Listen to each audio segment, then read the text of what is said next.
that wasn't in that direction. It was I did a lot of writing, and it was whatever. I mean, I wound up on the network, which is great, but Yeah, but you already had a I game don't plan know, and man. everything, right? I mean, like you already knew what you were doing before you came to them.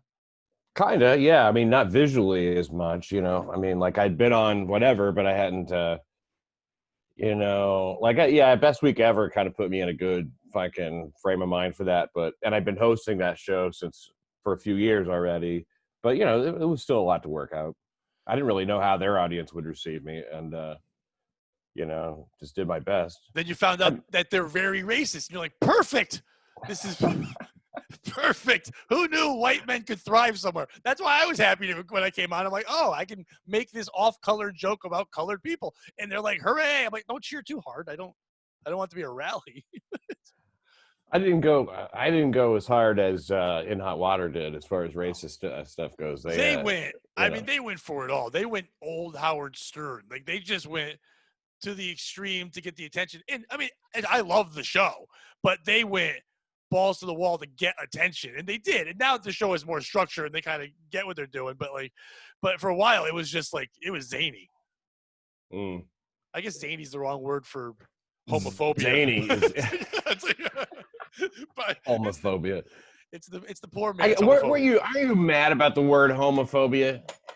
I'm mad about any phobia that has to do with that. Like, I'm not afraid of gays. I'm not gay. I'm not afraid of them at all. What's the big deal? Yeah. It's that got all turned around. Everything got turned around. Everything got turned around.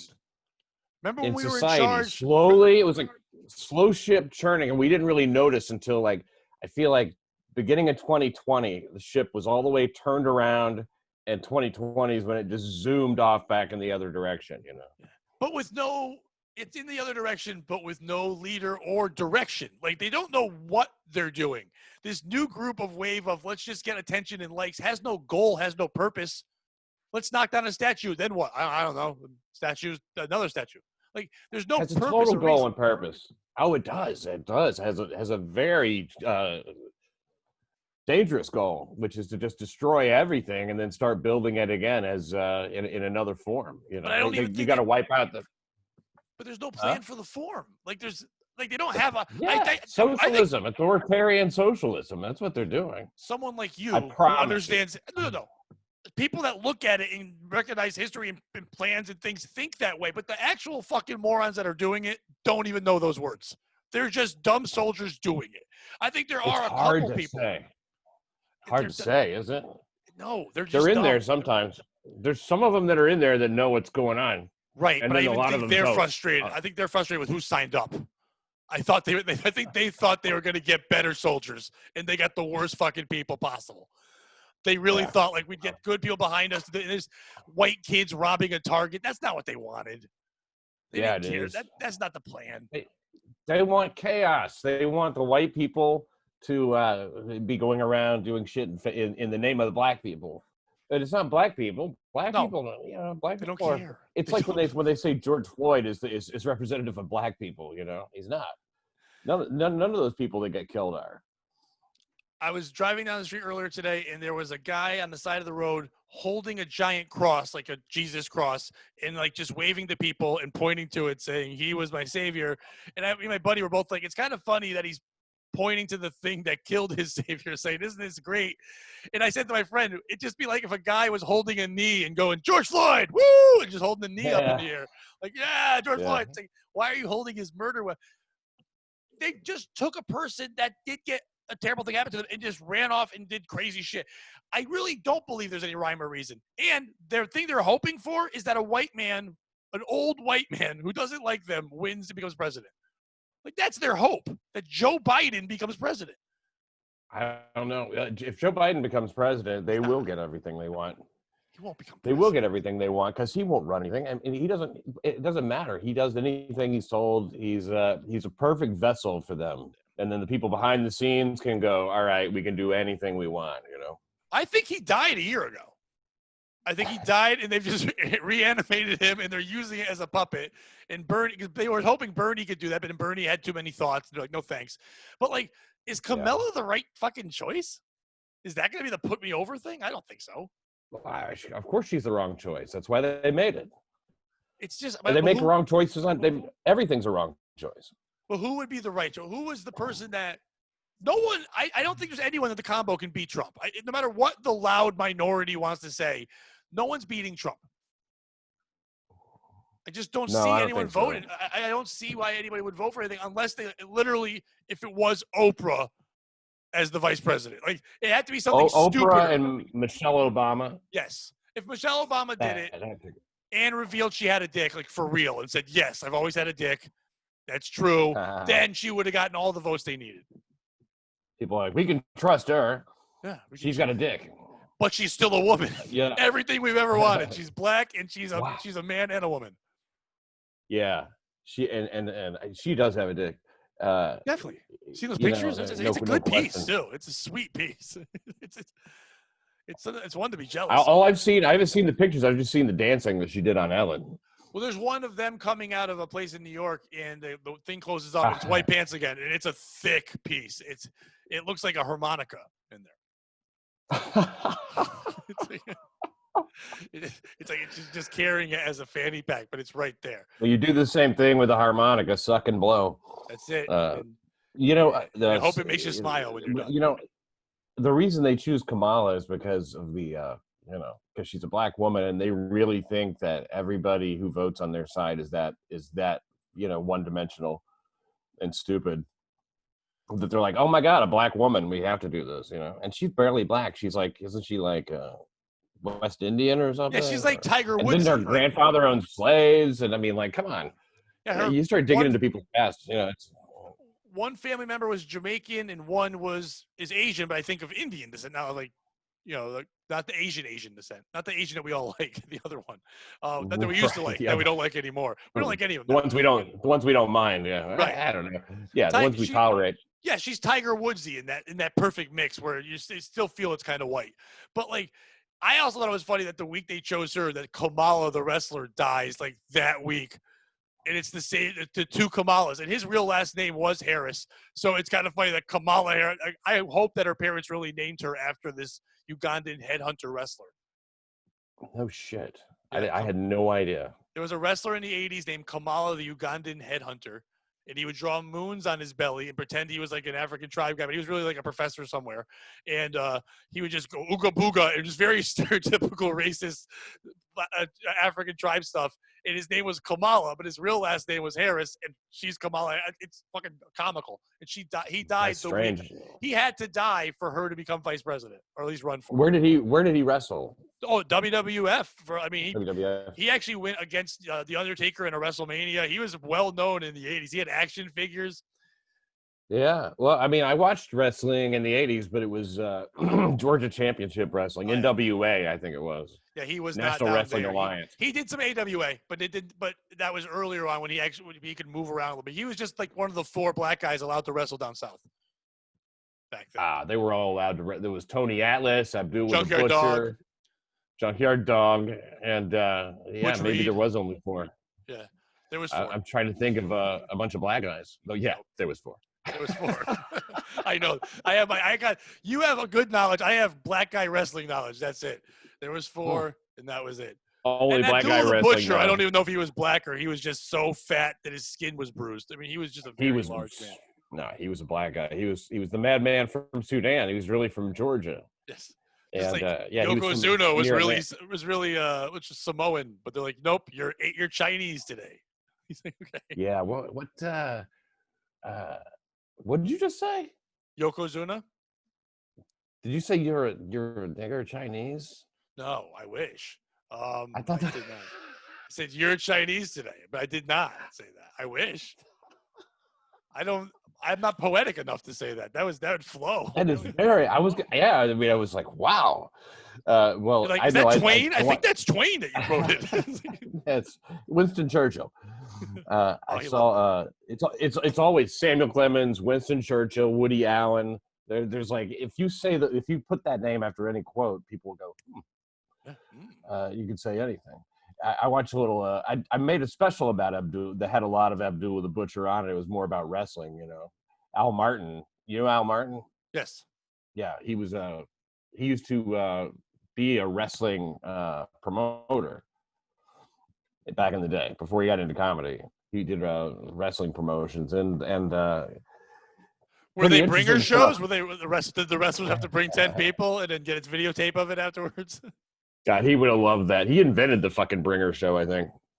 But he did it the right. I think Not that there is I a think he right way, invented but he did it the right way. Yeah. Al Martin's great. Yeah, Al Martin's great. he did it for real. Everyone knew what their opportunity was. Everyone knew what they were getting into. If you wanted to bitch, you were an idiot. You knew the deal. You want my stage, you bring me this. There was no lies. He would really watch you, and I know people he actually passed from those things. So did you start bringer? I mean, did you start here in New York? No, I started in Connecticut. I came up to New York a little bit and realized right away I have kids in Connecticut. I was never going to move there, so I was like, there was no point in trying to go into the system. You know what I mean? Like. Try to do it. So I just worked mostly New England. I did some New York stuff, but not too much. What are your kids adults now? Yeah, 18 and 15, so old enough where I can start to venture back out. But at this point, I'm just too old to move anywhere. 40, I'm about to be 46. I'm not going to move to New York. So it's like, Christ, man, too old to move anywhere. Yeah, I'm more than halfway dead. Yeah, I'm not going to make 90. You got a wife? I did. Then I divorced her. You got a no. You do have a you do have a wife? No, I'm divorced. Oh, you don't. Oh, you're divorced. Okay, yes. Once, just once. Just once. My dad got married 3 times, so I guess I've got time. So. Yeah, I'm on my third, or I'm ending my third. I guess that's what's going on. Yeah, we're separated, and I was telling you, man. I was just told it's over. Yeah. Who knows what'll really happen? You know, I know that I like it's the adjustment has been the easiest adjustment ever. You know, it's like, wow, it's fucking quiet around and like here in the newsroom. You know, it must get easier each time. It really does. It really does. Yeah, it gets much easier. Then my next divorce is going to be like fucking. It'll be. I probably won't even notice. So you're going to do it again? Yeah. You're just going to keep getting married? Get married again? Usually, you know what I've said, I'm not going to get married 4 times because when you get married a 4th time, you usually marry one of those bitches again. You marry one of those that you've already been, because there's not really time to like develop a new one, you know, usually. But who knows? You know, I don't think so. I don't even know, man. I don't even know. I would definitely. When people have asked, I've dated. I got divorced like 10 years ago, so I've dated a lot of people. My craziest exes are not my ex-wife. Her and I parent well together, and that's fine. I've had way worse things. I'm just literally finishing up one now that ended with, you know, there's orders against each other. It's a good time, but it's it's a lot of fun. You got the law involved? Not for me for the other one, but like it's all had to be there during COVID. So I haven't even realized that COVID happened because I've had enough dumb shit going on with all this stuff happening. Tell me about it, man. Can you talk about it? I will or is soon. It the active order and everything. Just because I want to make sure everything is okay. So that was actually one of the first times I've said it out loud even there. But put it this way, I'm now seeing a therapist, a counselor, and I've been diagnosed with PTSD. So I haven't been to a war. So I'm doing well. Oh my God, dude. Yeah, Jesus, but still performing comedy, doing a lot of podcasts. So I'm keeping myself going. Man. I'm keeping it going. You're a machine. Hey, E-Rock, I won't kill myself if you give me a show. How about that, bitch? Anyway, so no, he's actually coming on next week again. So he's been very helpful with a lot of this. He's messaged me. He sees my tweets and goes, "You okay, man?" So I explained to him, "Yeah, I'm okay. Don't worry about it." I had no idea you were going through one of those crazy women, man. I'm not going to even say crazy woman. I'm going to say that I said it. You didn't say it. 2 people met at the right time at one point, but then life was going the wrong way, and it was not good. It's always hard when bad one person, timing. It's all bad timing. I understand. Yeah. It's always tough, too, when one person, you know, I'm not sure if you're a drinker or not. I was a drinker. I haven't drank in 4 years. And when you're not drinking, someone else is. It can't ever work. It just you could think it can. It can't. No, I don't think so either. No, I actually no, I understand. I quit drinking 20 years ago, but tonight might be the night. Nice. Well, congrats. Yeah. Way to go, Gino. Yeah. No, I literally haven't drank though. I'm not. You quit 4 years ago, so I know where you're at. And, you know, I think.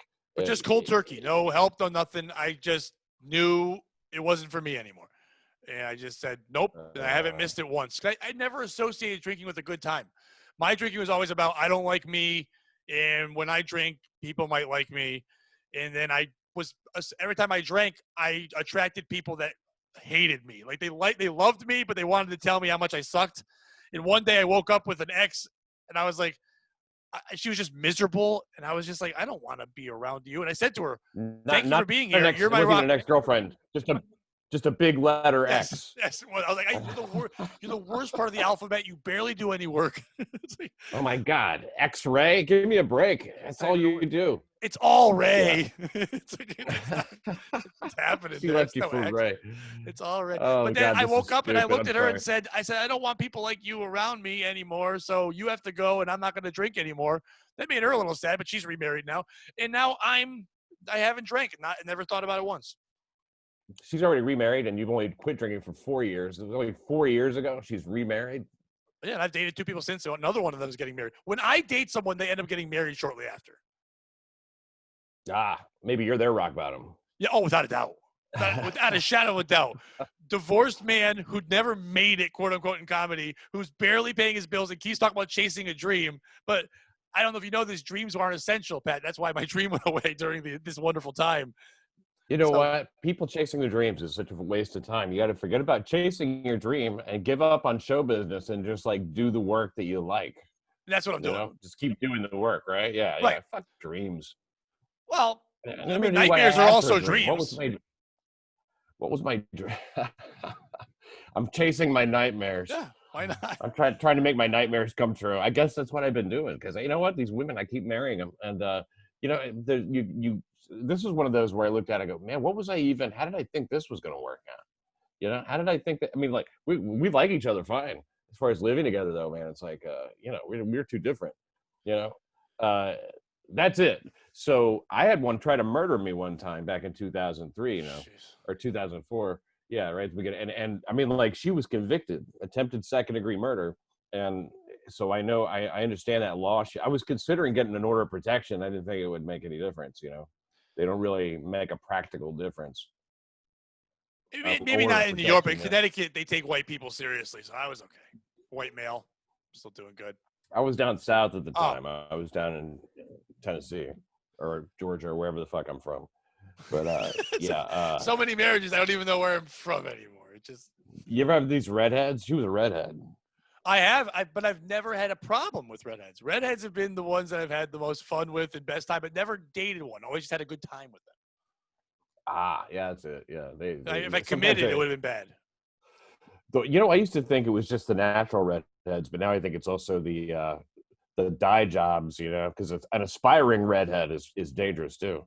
Yeah, but now they're more like pink heads, and and that like when fish is out of water and it gets scaly, like that's the new color. They have like some green and some purple and some black. It looks like fish. It's like, why are you looking like fish? Wait, how young of a girl are you dating now? I mean, Jesus, those are the 20s. The girls in their 20s. I don't do 20s anymore, but I never do my age. That's ew. No. I'm not suggesting that you do that. Nah, gross. Gravity on a body? No, thank you. Well, right now you're at your maximum. You get the most range, probably. Well, you get to yes. My daughter put in a rule. My daughter said they have to be closer to my age than hers. And I think that's a fair rule. She's 18. She's like, why don't you tell your daughter to go fuck herself? I mean, right? I don't want to date her friends. I'm good. She's actually very smart with that. She's seen all this shit. Go, Dad, I'm tired of you crying. How about this? They've both been like, just find an old woman with money. Just do that. You don't care about stuff. I'm like, yeah, you're kind of right. But like, no, I usually date someone who's at least 10 years younger than me. And I never look for that, but that's just the mentality I put out there and therefore attracted to me. I don't look for the age. I never card anybody. No. But I'm not attracted to old women. Hey, this last one's like 5 years younger than me, and she thought she knew more than I did. They all think that they know more than you do. Some of these people, man, it's like you're arrogant. You are fucking arrogant. I was seeing this girl like 36 years old. She's fucking arrogant, man. Yeah. She thinks she knows everything. A lot of them have narcissistic abuse disorder is a thing. I don't know if you know that. It's a lot of females have to put against men. I've been learning a lot in my therapy, and they project a thing where they think they know more, and even if they don't, they make you feel like you don't, and you're an asshole for thinking that you do, and put you in your place, therefore making themselves feel better. Yeah, that's why physical strength is like not as good of a fucking, advantage as it used to be, because now they got it so you can't even intimidate somebody. Used to be Well, you couldn't hit them, but you could intimidate them. Now they don't even. That doesn't even work. so that's where the gays have it good. Because you could Yeah, just punch them in the face, and it's just like, hey, it's fine. they call the police like, shut up, you faggots. Yeah, You both of you. guys Yes. keep it down. How about you just suck cocks and I don't stop know punching for a couple who. minutes? It's like, The seriously. cops don't know who to automatically take to jail. The poor cops, The by thing the way, about getting too. punched by your gay boyfriend there, though, is probably like, he punches you in the face and you get shit all over your face, from after he's been the mud fist. Yeah, it's a tough punch. give him the dirty left. It's like the dirty Sanchez punch. That's the poor cops. I bet you they're waiting for that phone call with everything going on now. They're like, oh, gay fight? Yeah, I'll take that one. That's easy. I'll take gay fight right now. They don't want to defund me. That's fine. God damn, man. The cops have got it bad right now. I've had a lot of cops on the show lately on Crime Report on Compound, and it's great talking to them because, man, they're retired or whatever, and they can actually talk, and they got a lot to say, they really do. Yeah, they should. And it's, once again, that's why I don't think they have a plan. Just to yell out defund is stupid. What's your plan? What are you going to do in its place? You're going to take away money. What do you do? You're just yelling out words, but you have no plan. You can't defund shit. Even these dumb groups, like these fake Walking Dead fucking Chaz countries they built, like the Kingdom. Like, why do you live here now? And 3 days in, they're like, well, we have these people that make sure everything's going okay. I'm like, oh, you mean police? And they're like, no, not police. These people that just make sure orders happen. Like, oh, like police. You dummies. 3 days in, you need police. Like, you need people. We need people to help out. Like, for real, like you and I are joking about stuff, but like sometimes there are times when we can't settle things on our own and we need someone to come in and be a voice of reason. And most people who take that job are that. Do we need better training? Of course we do. We do that in all jobs. We've devolved. Training's fine. The training's fine. They're not doing anything wrong. All this stuff is bullshit. Like it's total fucking. I don't know, George. Leaving that aside, I don't know what the fuck that was about. There's some weird shit, but it's kind of like the Vegas shooting of these deaths. We just go, I don't know what the fuck happened there, but the training's fine. They do enough of that shit, sensitivity training and shit already. They don't need any more of that. They got that part down. That part's fine. I'm talking about just with each other. I think with the teams that I've heard about, a lot of people talk about it, they're not doing as much as like the partners anymore, being able to read each other. The other partners should have been able to look at that dude's eyes and gone, hey, man, take a break. I got you. Take a walk. I'll handle this. George Floyd. Well, leaving that aside, like I said, right. I don't know anything. No, my views on that are so unpopular, I can't say them.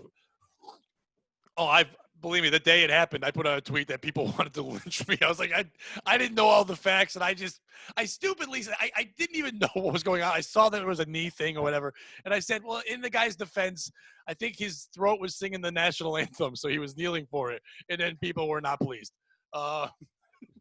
Yeah, God, people are really bullshit sensitive on that one. Like, these are people that if they met George Floyd in person, they'd be like, "Oh shit, call the cops immediately." Yeah. Come on, give me a break. I don't know what the fuck that there was. I saw an interview with I don't know, one of the guys that was in his car, and dude, I think he's reading a script. He's saying shit that doesn't even make any sense. I can't even believe they broadcast it. This is probably the little segment that was even broadcastable.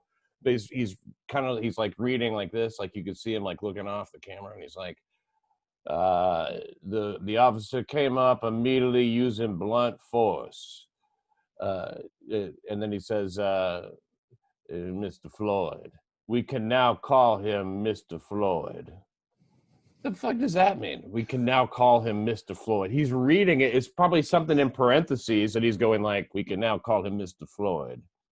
And the officer said, put your hands on the wheel, Mr. Floyd. Like, no, that didn't happen.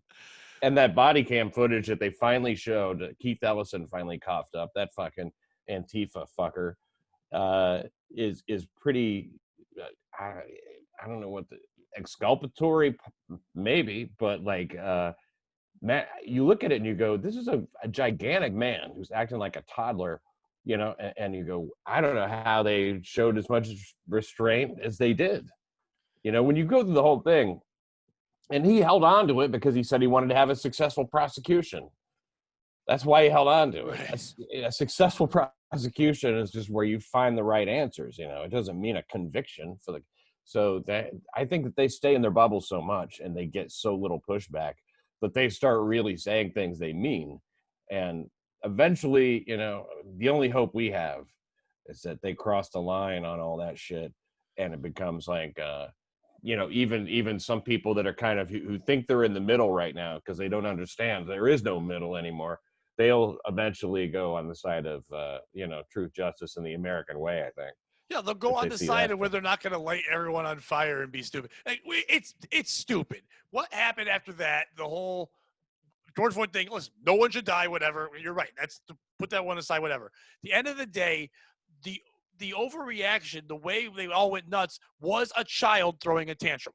A bunch of children. I'm gonna smash everything in my room till you bring me to McDonald's, and I'm going to fucking McDonald's. And then they go to McDonald's, and finally the parent brings them, and they're like, "Well, I don't want McDonald's." Like it was just dumb tantrum shit. Let's go break. Let's go yell. Let's go scream. Let's yell it. There's white women explaining to me about Black lives. It's like, what the fuck are you talking about? You fucked two of them because you're fat, but you don't know about their lives. You don't. I want to know what their dick size. I can learn from you.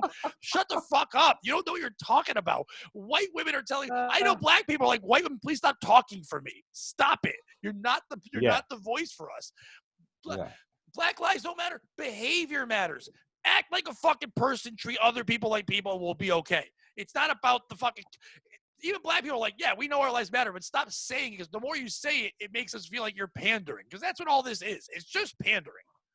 Yeah, well, you know, it's we're gonna pander ourselves right out of a fucking country, you know, if we're not careful. I mean, people went along with this idea that, like, well, a guy died in Minneapolis, so that means we have to defund the police in New York City. It doesn't, you know, departments are separate. With the police are not a monolith. You know what I mean? They're it's not like they're all on the same. Like, I mean, we have the whites are a minority on the police force here. If now that we're counting all people of color in one big fucking, you know, Black people and people of color, and you know it's all about us being the oppressor. White men. Right. No, me. So I am the oppressor. It's just me running. Oh, you in particular, Pat Oates. Oppressor. Yeah, oppressor. I'm getting a business card made. I'd love to be an oppressor. That'd be great. Pat Oates, oppressor. Oppressor, comic writer. They hand it to people. There you go. It's like, see which one they want. Whatever you need. Yeah, that'll go over in LA. Man, LA is even worse. I get these emails from my agent now. I still have an agent in California for some reason, and I guess he's talking about all this shit going on at like COVID and all that kind of stuff. Like he's still acting like it's real, you know, like this isn't a big, huge fucking overreaction. I mean, they're convinced at it. I mean, I've had people. Well, they're dumber like, there. You know? They're dumber. They want to buy into everything. I don't think they all believe it over there, but I think they're all afraid to go against the grain of the few that are saying they believe in it. Out West Coast, there's more sheep that way. And I say this one thing, then I won't get this role in this thing that's probably never going to happen anyway. So let's all just believe it. But here we're like, fuck you. It's a divide and conquer scam. That's what this fucking thing is. We found a way to fucking get all you guys stop getting along, because at the end of the day, even though you didn't like Trump, the economy was good. So how do we do it? We tank the economy by doing this. And that's how we do it.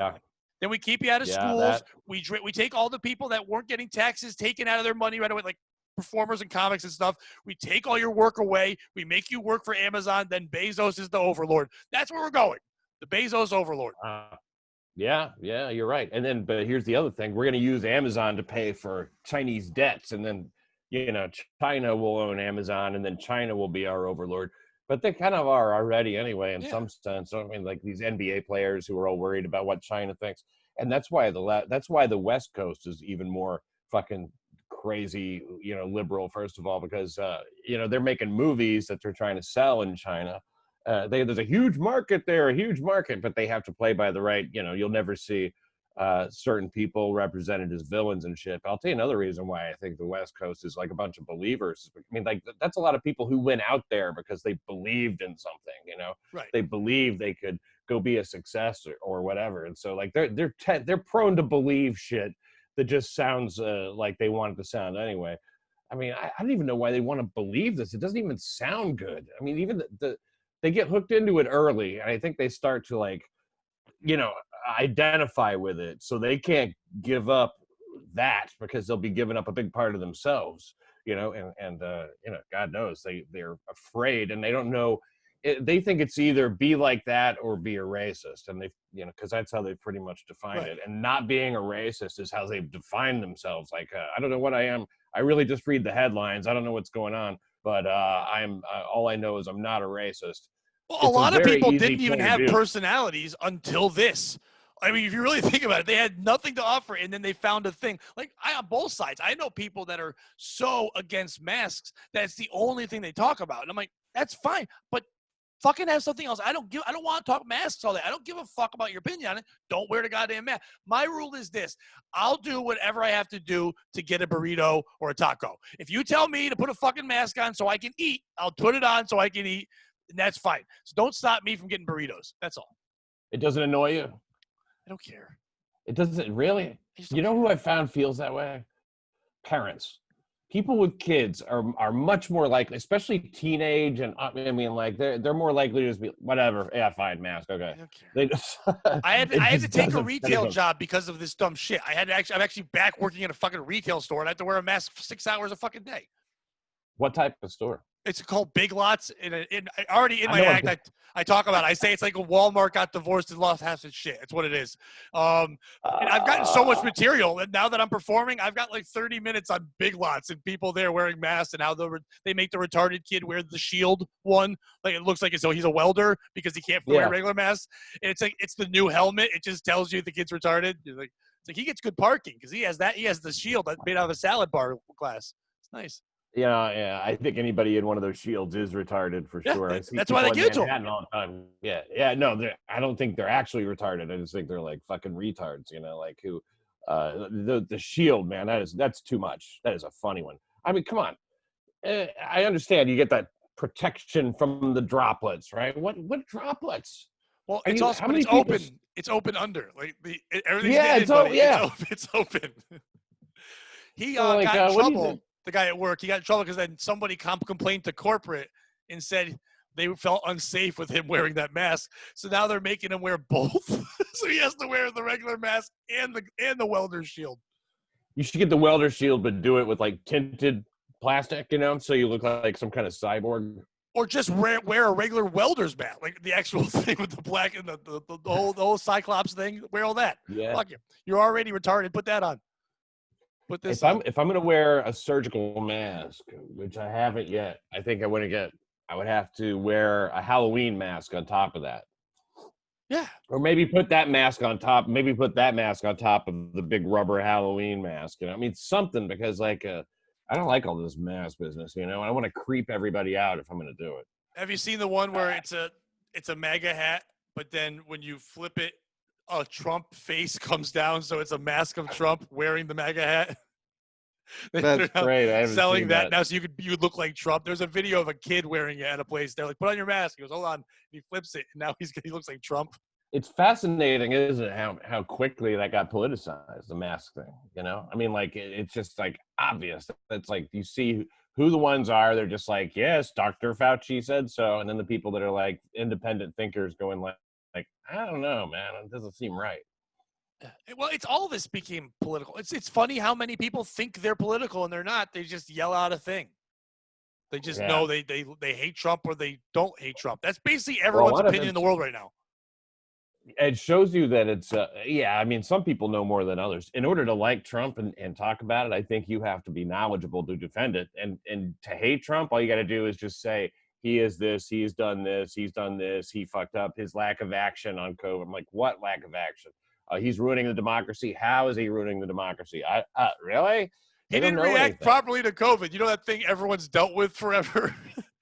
It's the most insane thing. Nobody would have reacted properly to this. It's the most unpredictable thing we've ever dealt with. If anything, it was easier to predict that dinosaurs were going to be extinct than it was to know that there would be some guy who ate Dracula chowder and changed our world. Like, nobody knew that was going to happen. Bless you.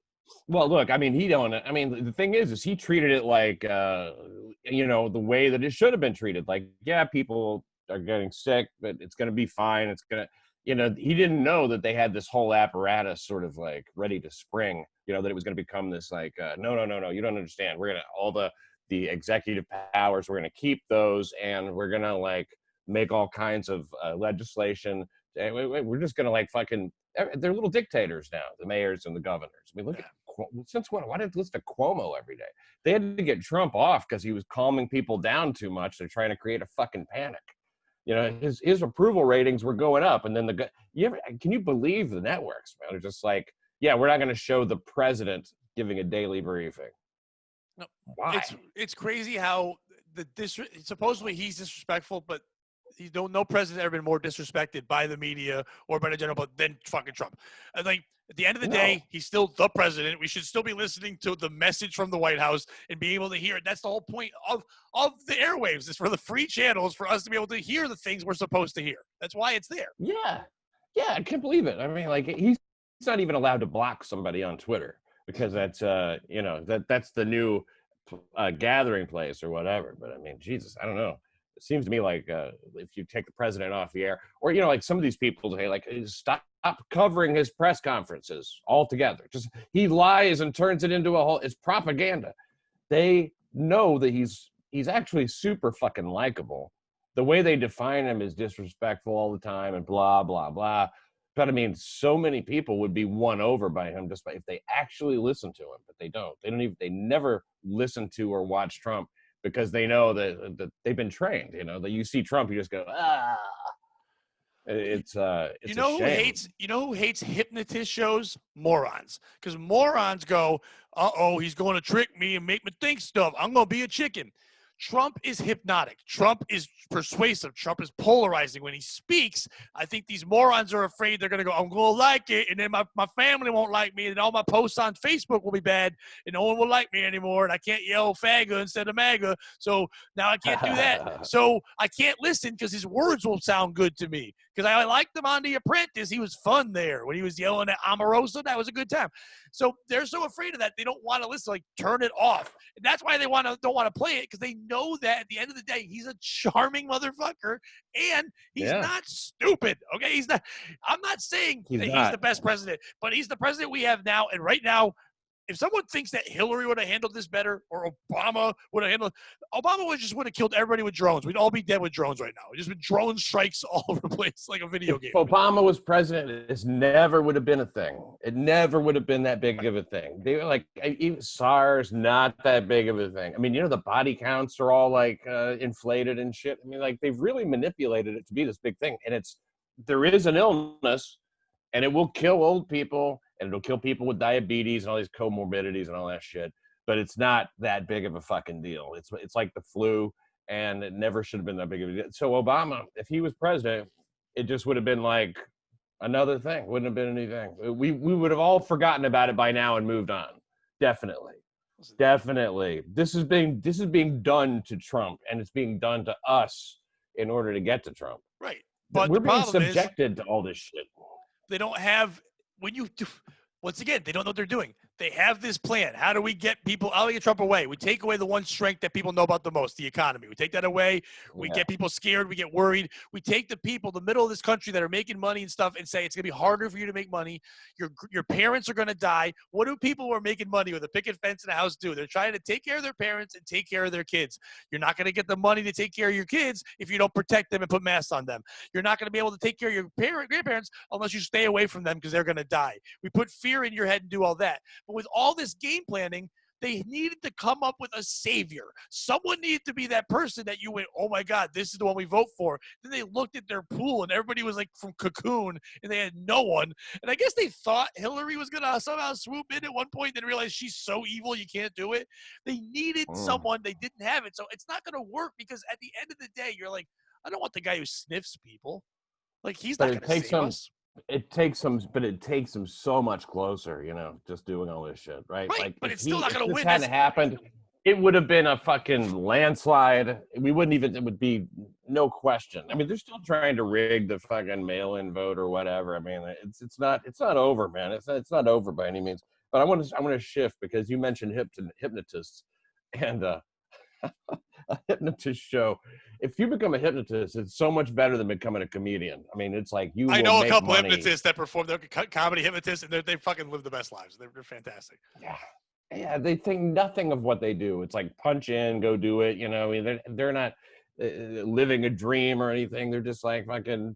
It's just and money. Oh my God, you see the fucking. You know, you would say you were like a house comedian someplace. So you've seen the crowds that come out for comedians and the crowds that come out for hypnotists, and the hypnotist crowds.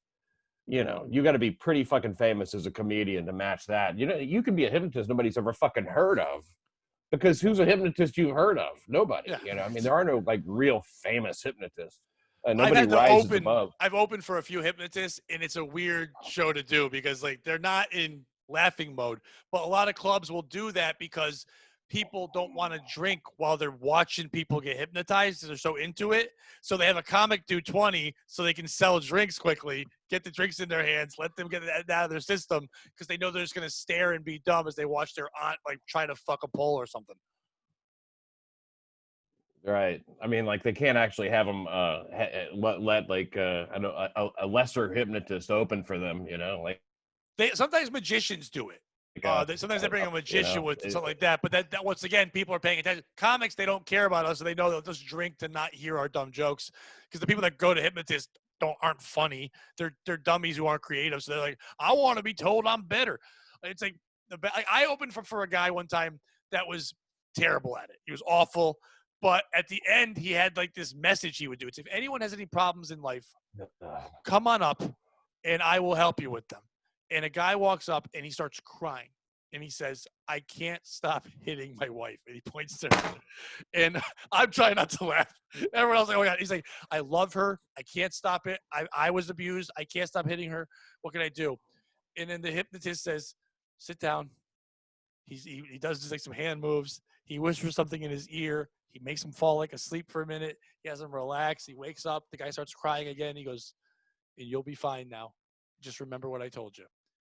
So we watch, everyone's cheering, they're clapping, they're crying, they leave. When it's over, I go, what'd you say? He goes, I don't even remember. He goes, that poor girl, she's in trouble. I don't know what I'm doing. It's like, he didn't, because I didn't know what to do. Of course not. He goes, she just said she hits her wife. Hits his wife. This is for entertainment, motherfucker. That is an issue.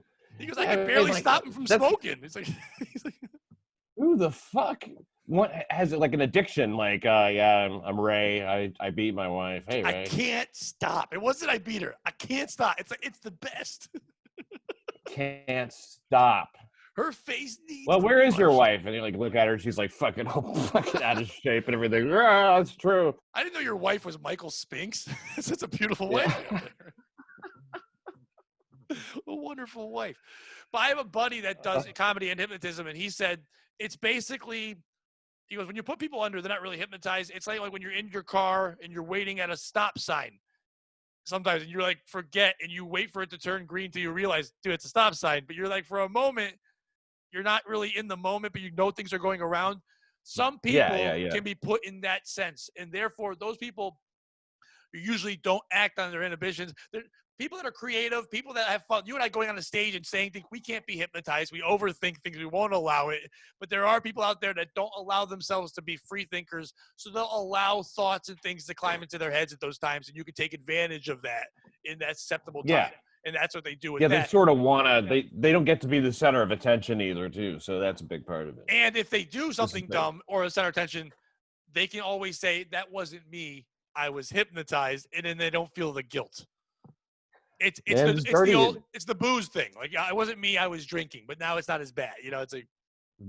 Yeah, the dirty hypnotist shows are weird. It's like you go, man, how far can this go, really? You know, I mean, like somebody's got to get pissed off about this sometimes. By the way, did you see Jay Ogerson get fucking tackled the other night? Yeah, well, pulled off. What the hell was that about? Don't sit in a stool anymore, motherfucker, because they can pull your stool. They pulled the legs of the stool and pulled them off. And then Lewis did a flying move. The other guy hit him from behind. Yeah, I think I hit him from behind, and it was like, Jesus, man, I have never seen anything like that.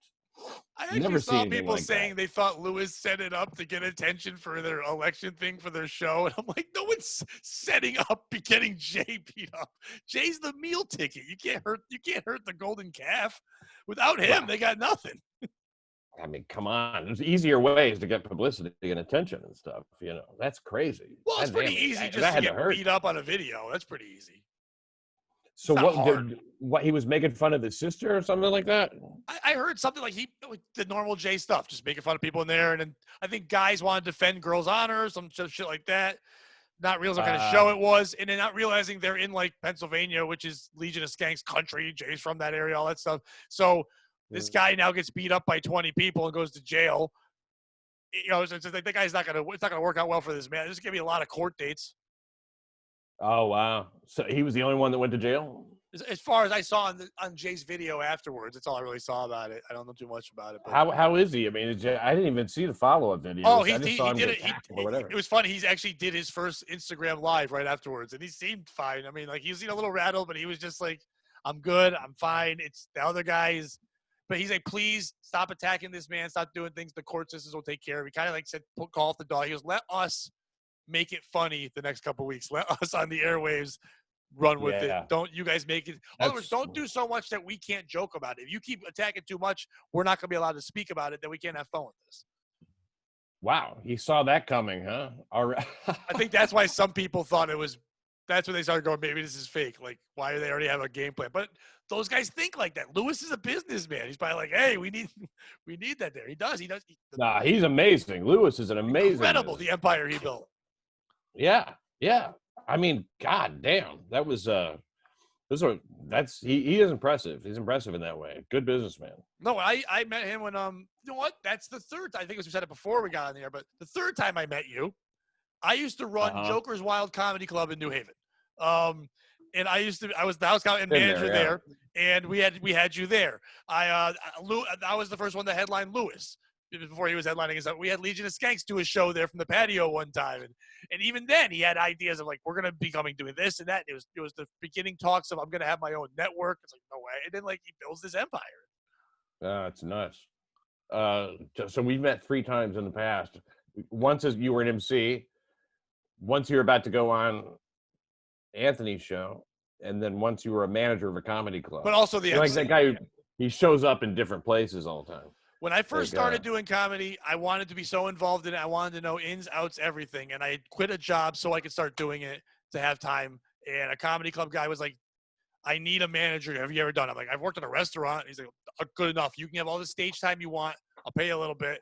And that was the beginning of my divorce right there when I chose comedy over my wife. I mean, I loved it more. So like, I was like, this is like 10 years ago. I was like, I want to do comedy. So I just started learning that. And I got stage time from it. And then another club hired me because they knew how to do that. But I wanted to be in clubs, and that was my way of getting in without moving to a city, being around better comics all the time and learning from them. So yeah, they come in and I get it. How long have you been doing comedy though? 13 years. Okay, so like being a house MC is like one of those things you have to like develop shit all the time and work the crowd and stuff like that. That's all I do. I did crowd work for like 6 years till someone's like, dude, write a fucking joke. Like my crowd work's really good, but I really needed to have material too. And once I started writing, then I was able to, I couldn't stop. I recorded 2 albums in 2 years. Once I started putting up material, I knew I could do it. I didn't have confidence in myself. I thought I'm just a guy who can yell at people. I'm an insult guy. That's what I do. And I didn't have the confidence that I could write jokes. And then when I sobered up, when I got away from negative people in my life, I'm like, no, I'm good at shit too. And I could write, and all of a sudden, boom, I could write a ton of material and still do the crowd work. So now it's like the icing on the cake. So it helps a lot better. I'm the opposite. I started off like very meticulous. I never said anything that wasn't in the act. And it was all like setups and punchlines. And then like, after being in New York for a few years, it gets to be like, I don't want to do jokes at all. I don't get the urge to do any jokes hardly. I mean, I will if I have to, but no. Crowd work is like just talking to people. I mean, not even really. I mean, I talk to people, but I also just like say like improvise a lot or whatever. It seems to turn out pretty good, but on the other hand, I think it's from doing that live show at Compound.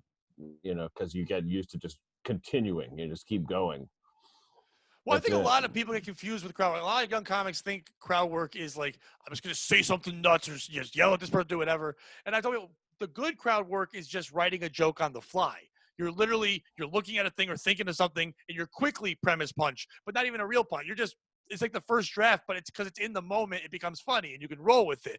But if you're just yelling, you're fat, no, be descriptive in how fat they are. Don't just call them fat. Make sure they understand the fatness. But are you doing any outdoor shows now? I haven't. I haven't done any. I did a couple. No, I take it back. I did a couple in Connecticut, actually. You know. Oh yeah, I'm doing that place, that same thing. And I was supposed to go to the last one, but I couldn't make. I'm going to go to the next time they're doing that one. You'll have a great time, man. I mean, Don's great. The food's great. Everything about it is fantastic. It's first rate. I did one last night for like 25 white trash people. And that one, you've got to do crowd work because you could try to do material. They're just 20 people in a backyard. They're donating money. And it's nice that they're letting us do our thing. My kids came with me to that one. And my daughter afterwards goes, she knows me. I say whatever I want to say. I somehow get away with it. That's been my kind of thing. But there was these two giant fat women that both looked like large Marge. And they were together and close. And I'm like, are you two together? And they're like, yeah. I go, so you're lesbians? They're like, now, but we got divorced. I'm like, so you were married to men? And they said, yeah. And I go, they can't miss you. And the crowd kind of looked at me, and I was like, but seriously, they can't miss you. And then everyone laughed, and they even kind of laughed. My daughter's like, you just told these fat women there's no way these men miss them. Like, right to their face, and they laughed. I'm like, but they can't. There's no way those men miss that. And I was like, you're just off cock now? They're like, yeah, we're off cock. Like, how many years? It's like a meeting. Like, how many years have you been off cock? And then they looked exactly the same. They were like two giant fat lunch ladies. And I'm like, that's the best, because if you ever wanted to fuck yourself, you are. Like, you found another thing with a supercut that's fucking itself. And this is all their friends and family laughing, and and they're like, thanks, and they're donating money afterwards. That's the best part, getting donations from someone that you say your ex-husband can't miss you. It's a subtle enough way to say that, though, isn't it? I like that. They can't miss you. They can't. There's no possible way they're at home like, oh, I wish she was back.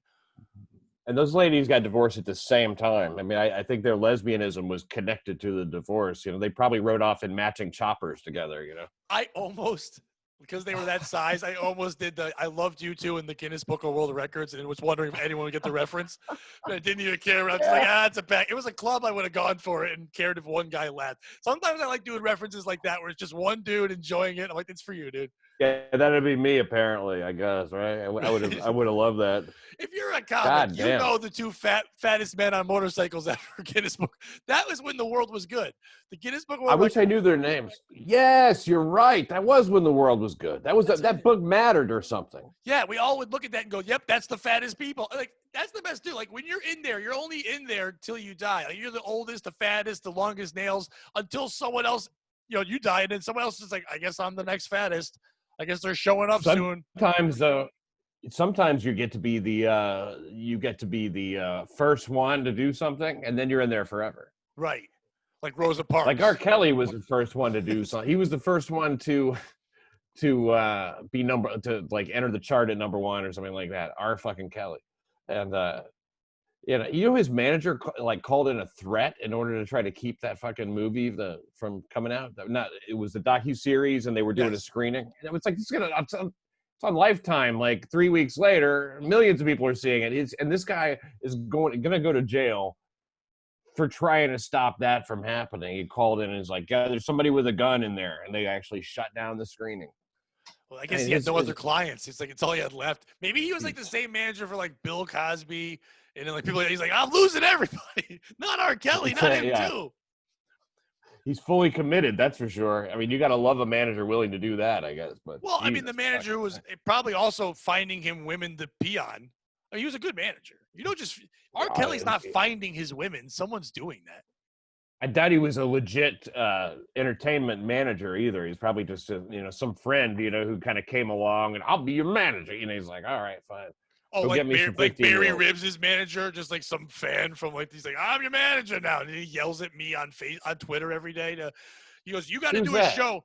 Atticus Flinch is his name, and it's just a fake guy. He's not a manager, but he's Barry Ribs he's just some guy, and he's Barry Ribs' manager. Barry Ribs' manager now, and he messaged me and the Ski Mask. Have you been on the Ski Mask guy show?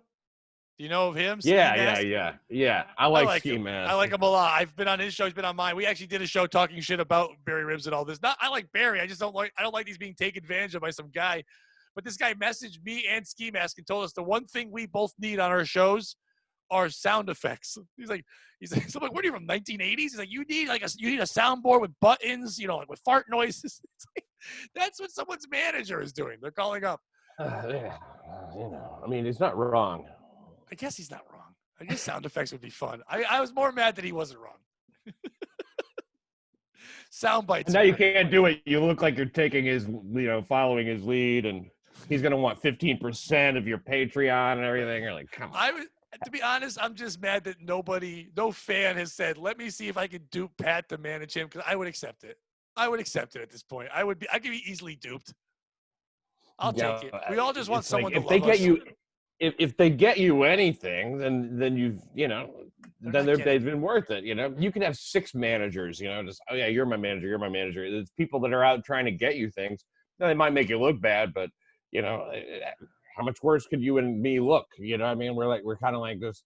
The least wanted people in show business, 40-year-old white guys that aren't famous already. Right. I mean, they're not trying to break also anymore. Speak their mind. That doesn't help us either. You could be a 40-year-old white guy. You could still become a Ryan Seacrest at 40 if you just could sit there and be quiet and look pretty and point to things. But we also have opinions. Ryan Seacrest. You could be him.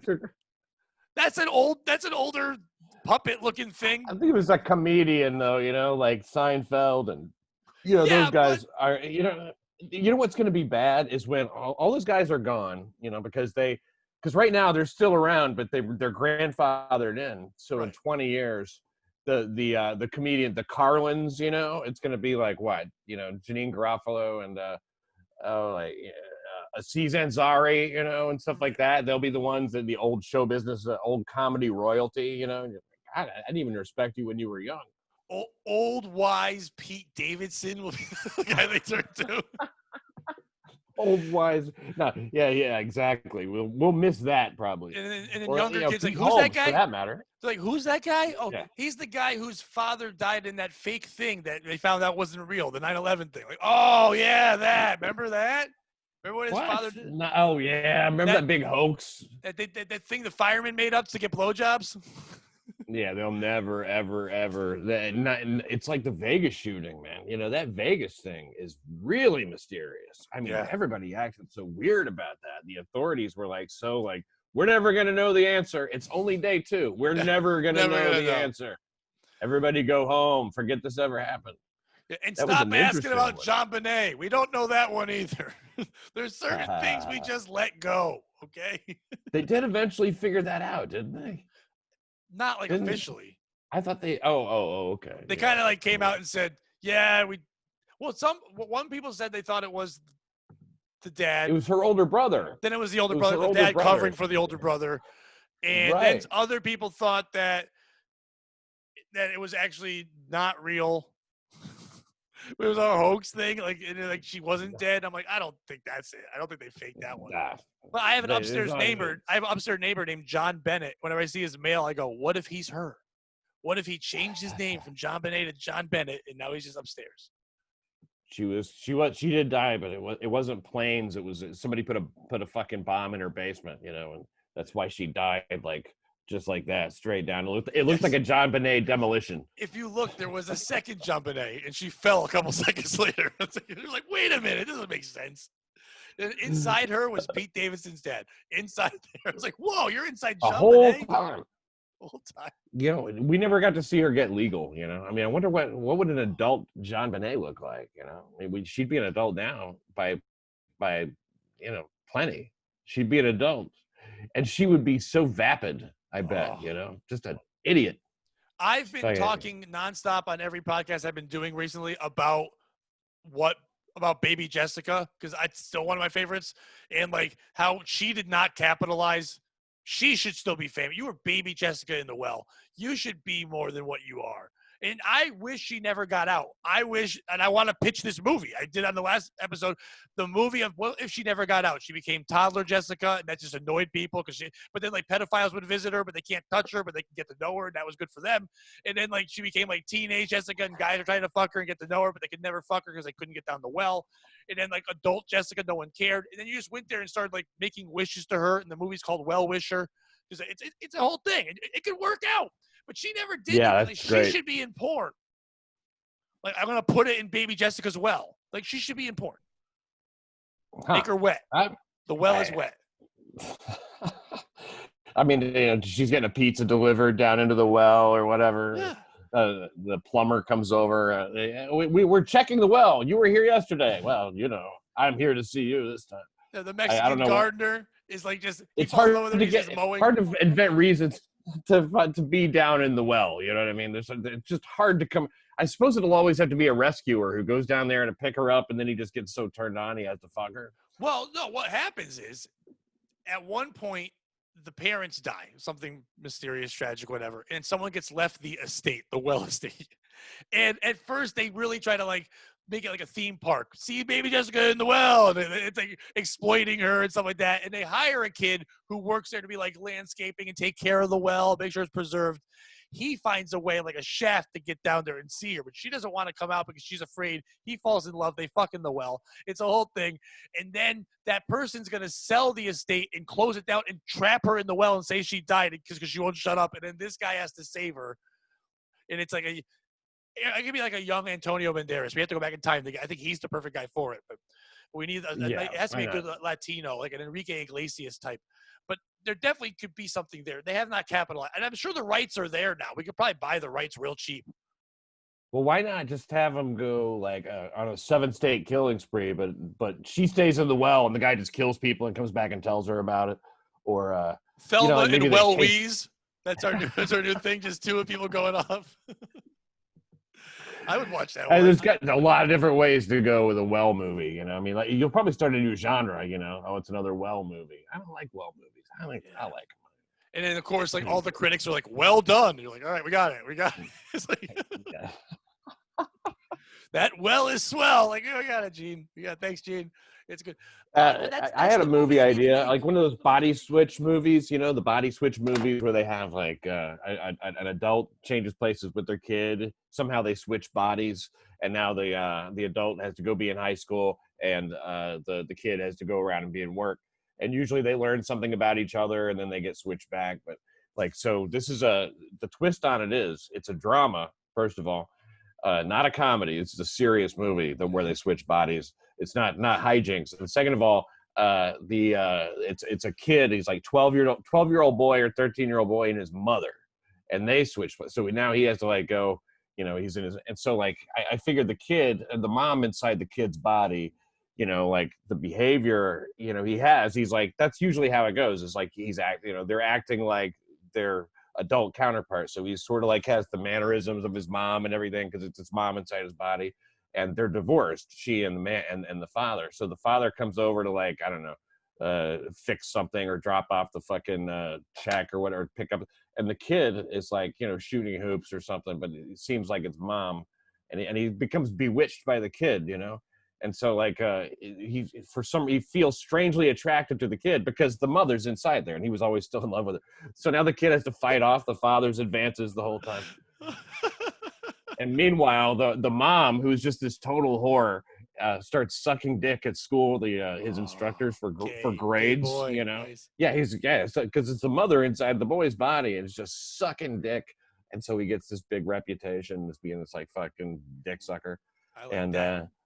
You know, or like, and then the kid, the mother has the little boy inside her. Now she has to fix her fucking tampon, put her tampon in, you know, or whatever. Take it out. I don't know anything about this. And she's trying to coach him through the door. Finally, she just comes and goes, fuck it, you know, here, let me do this. And so she's in there fucking, you know, the little boy is pulling out the fucking, that's when the dad comes in. It's like, whoa, shit's changed, you know. But then one of them gets killed at the end. I think the mother gets killed while they still have switched. Now they can't switch back. Oh, no! You know, there's no way. Because the little boy's personality dies. Now it's just the mother inside the little boy. No. it's the little boy inside the mother. So the Oh. kid's body, so the kid gets run over by a truck, and now it's a 12-year-old kid inside this mother's body. So he gets back together with the dad. So many horny kids at the funeral, And just so that's mad. the only way the their dicks family aren't can getting all be sucked together. Anymore. Like, oh no, the little cocksucker died. We loved him. No, the professors. That's whose dick was getting sucked. Oh, nice. Yeah, teachers. I'm sorry, teachers, not professors. You know what I mean? You just inspired me. Body switch movie. Okay, father and daughter. They get in a big fight, right? They get a huge fight, and then the body switch thing happened. Like a fight where the father's like, "I'm not gonna let you do anything. You can't go out. You can't do anything you want." It's like, "I want to go. I want to go to this big party. It's on an island." Okay, so the body It's on switch. an island. Yep, the body switch. And now the daughter, as the father, goes, you can go all you want. And then the daughter with the father inside goes to Epstein's Island. And now has to go to Epstein's Island, and now goes there and gets just fucked by everybody, by Bill Gates, by you name it. The who's who of John Legend and Chrissy Teigen are holding her down, and they're fucking the shit. But it's the father inside getting fucked the entire time on this island. It sucks.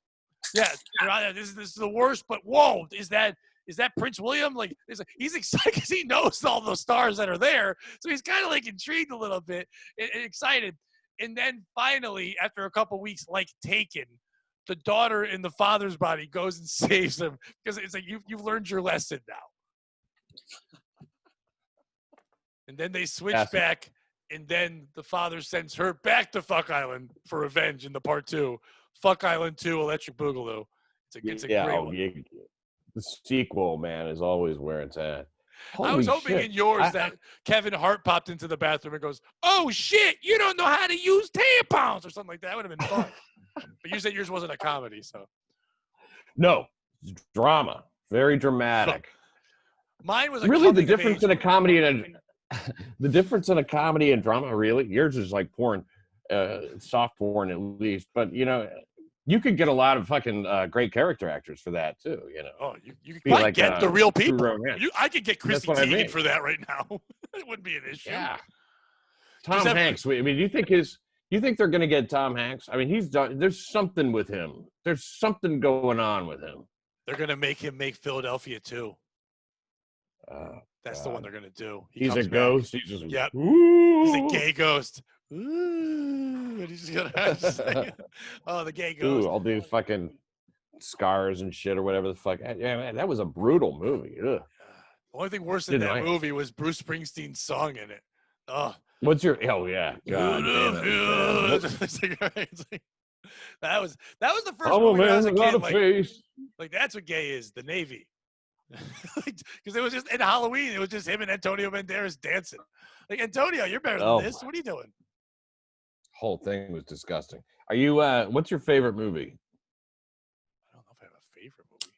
It really depends on what mood I'm in. There's a lot of different things I like, but I don't know. I guess. No, but I mean, at the end of the day, I mean, like, gun to your head, I love that saying. I talked about that in the podcast the other day too. It's like, who was the guy walking around with a gun telling you dumb shit? Like, gun to your head, eat this weird sandwich. It's like, that's what you do with the gun? Why are you making me do weird shit? It's like, I don't know. It's what I do. I'm not going to kill you. Name it, motherfucker. Name the movie. Name the movie. Then you name it. And he goes, okay, thanks. Oh, Caddyshack. That's a good one. I like that. That's good. Yeah, I got it. Okay, yeah. It's fun. Yeah, with a gun to my head, I just said a movie. I don't know. I like Jaws. I think Jaws is probably my favorite movie. If I have to pick one. I enjoy Jaws. Is great. I've always really loved Ocean's 11, the original Ocean's 11, with the Rat Pack and all that in there. Oh, back when it was men, you mean with George Clooney and everything? No, before George Clooney, the one, I know, yeah. But I also like the George Clooney one. I like that kind of movie. I don't know why I've always enjoyed that, but Caddyshack is probably my favorite movie. That's a great choice. Caddyshack's fucking great. Caddyshack, there's no bad moment in it. The whole goddamn thing is good. And I can laugh at it every time. Like, there's not a time where I don't still laugh and enjoy it. Airplane holds up like that. Even though you think all that, but the ones you remember, man, there's a ton that you don't remember when you watch Airplane. You're like, oh, I forgot about that. Funny sight shit, and it's so fast and funny. It really gets you. I mean, the timing is fucking. I think that might be the funniest movie ever made. He was incredible. Leslie Nielsen was incredible. And it's another time where you go, Not airplane. I was thinking airplane. Like even like what you call what's the fucking one where OJ was in it? Naked Gun. Naked Gun, right? Yeah. Those are fun too. But I love that OJ was in. OJ to me is the greatest human that we've ever had. He got to be the best athlete ever. He got to be in movies. He got to kill his wife. Like, he got to do everything you want to do. And the saying, get away with murder, he really did. And he's living his best life. He's OJ. He's fun on Twitter. He really did it all. Yeah. I mean, and say, what if he didn't do it and now he's just looking for his wife's killer on the golf course? So, there's she that. Could be there. Yeah, I think you're right. He is one of our best humans. I mean, like he is living his best life because he got immense fame and immense infamy, and yet he's still around. I mean, some celebrity, it shows you the durability of celebrity. Through That's all why, that, all you got to do is if you keep showing up. Yeah, you're still big. Yeah, I mean, and that's why take away the whole part with ending an entire group of people. Like Hitler did well. I mean, like we all still know him. Everyone talks. When you say who's the worst guy, you say like Hitler. Like he's always in the top. Like he made it. His PR is really good. And if he was a comic, think about the audience, how he related to them. They really popped for everything. If he went comedy, he would have crushed. You think his PR is good, or do you think if you kill millions of people, word just gets around?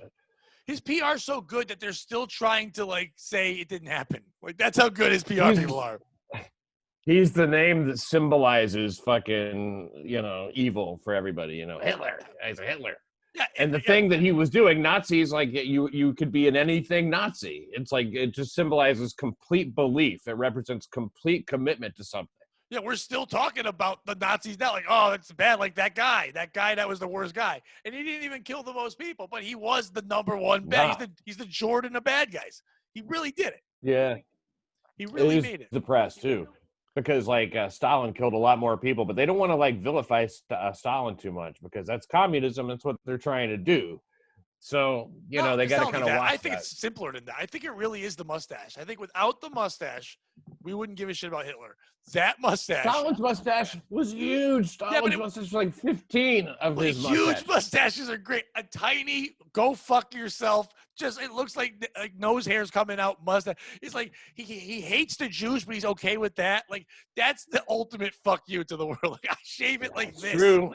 It's true, and really the only people who had that mustache were Charlie Chaplin and him. You can't name a single non-famous person that ever had that mustache. Yeah, because the only other one is Jordan, but he was black, so no one cared. But Jordan had that mustache too. Go look back. How long? Oh, most of his career. Look, it's just lighter hair, but look at it. It's the Hitler mustache. Really, Jordan? Yeah. Michael Jordan? Michael Jordan.